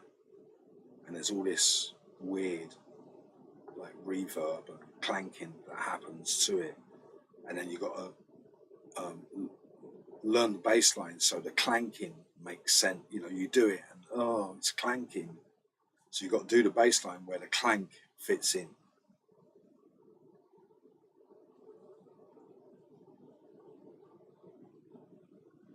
So I really like these strings so far.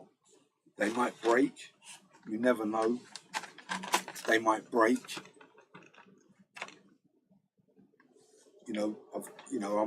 I might do that actually. I don't know whether I should do it, but maybe I should, because you shouldn't do it, but then you should.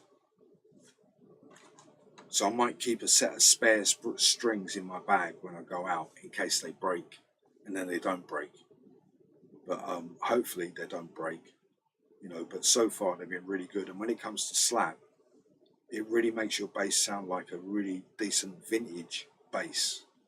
It gives it that vintage sound.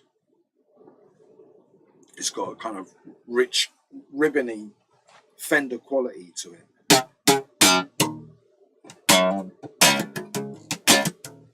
What it is that the A string and E string are slightly dry. This is wet, this is wet, this is damp, slightly damp, and this is damp. Yeah, if the A string was as damp as the D and G string, then it would really be fat, like a really, really nice sound, and get a nice sound out of it, you know.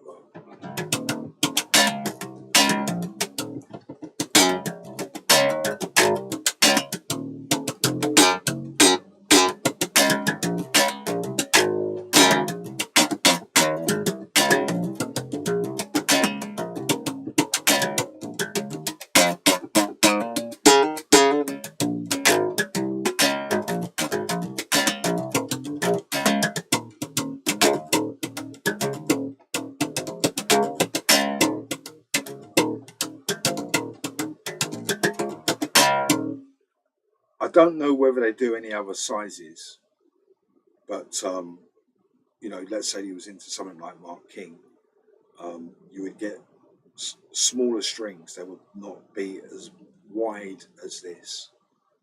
But you could actually, it's a nice sound. It's got like a nice vintage sound to it. You know.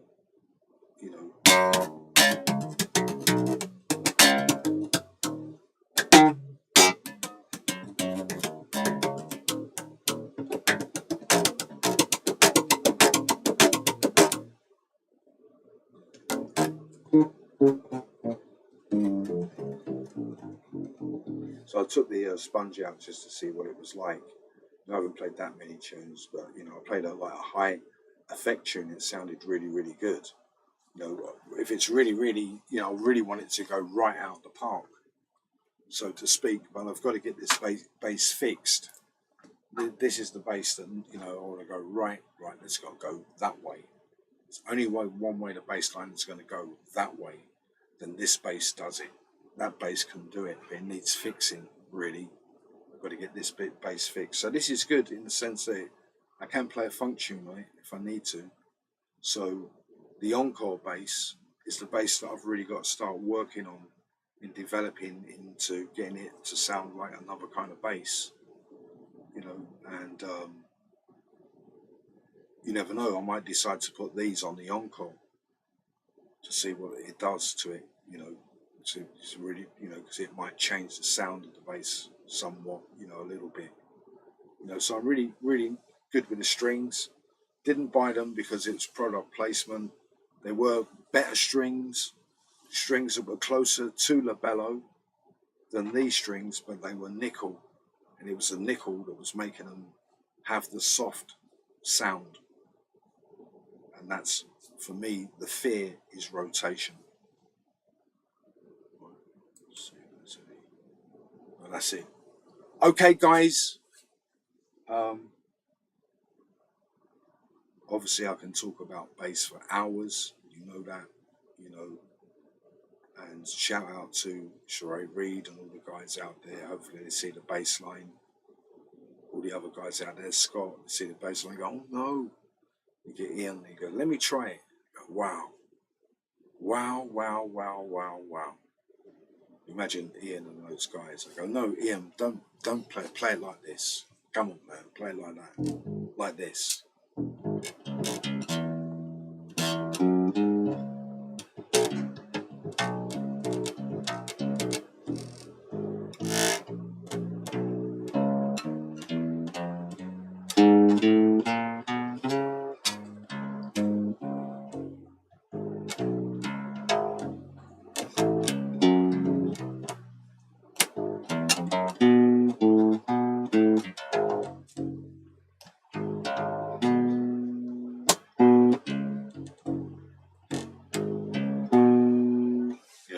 Do it like that. Do it that way.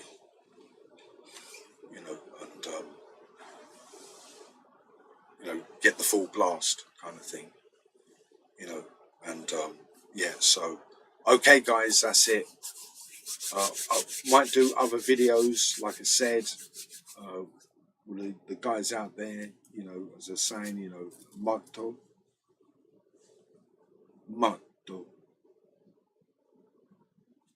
And eventually it will be, obviously, labello.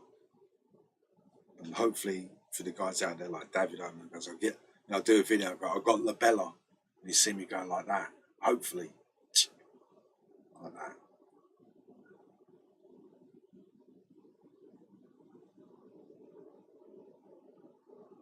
Look at B970. Good guy, big guy. I go labella.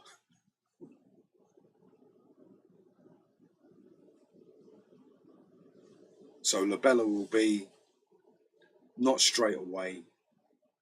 I'm happy with what I've got, because what it was tight budget. Thinking I had to get a new bass. Petrified that labella might not work. Something went wrong, the bass broke, tension was too great. So this is good enough, and it's excited me, to that point where I actually looked at a James Jamerson bass line and showed the phantom punch that no one else played. It was Yannick Gawinska, none of those guys. I'm not going to go into John Petrucci, but what it was with guys like John Petrucci, that's what they said. He respected street funk bass players. He always said it. So, you know, look out for the street funk guys. You know, they also contribute to this.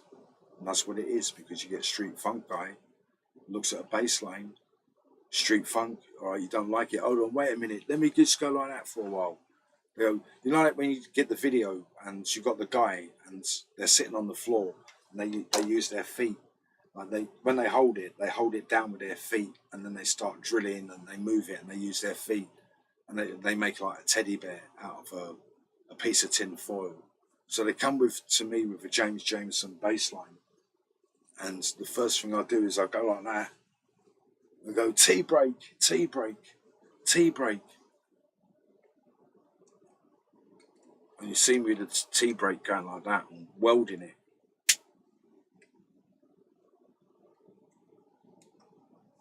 And he comes back and he shows you the bass line. And it's a world's first. No one has played the bass that way.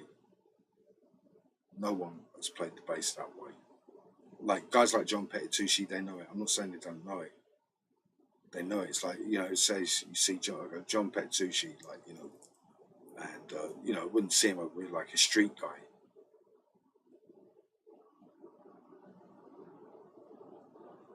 And I go echo, echo, echo, echo, big la funky, funky, funky, e qua.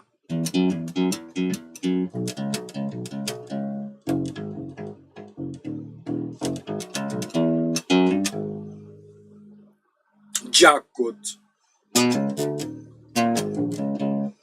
Jacko. They go, oh yeah, I know, I see what you mean. And he'll go like, I see what you mean. You know, someone like John Petitucci, you know, they'd see it. So Jacko.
Not really on it, but you know, you can see where I'm going. You can see where I'm going. Like you can see where I'm going.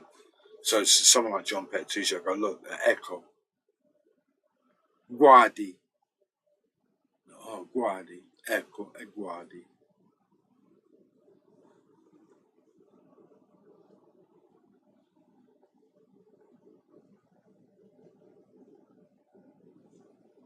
You know, in those kind of areas, at that particular point, you know, for those guys out there, you know, and so yeah, so when you look at the song that way, obviously there's Charles Bertram. I forgot Charles Bertram, because obviously Charles Bertram is like a classical musician.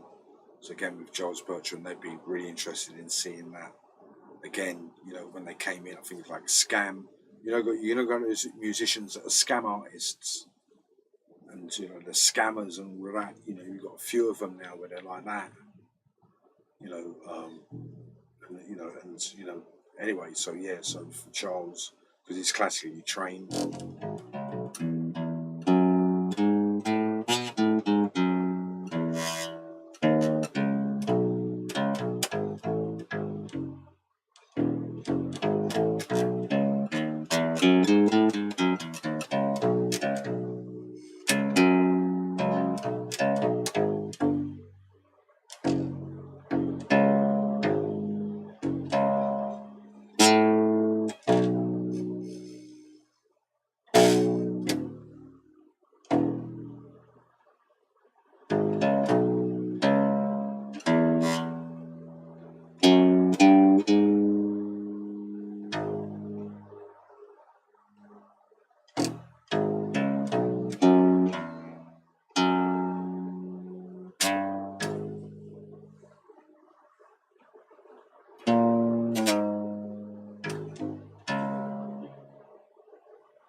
Okay, I'm done, guys. That's it.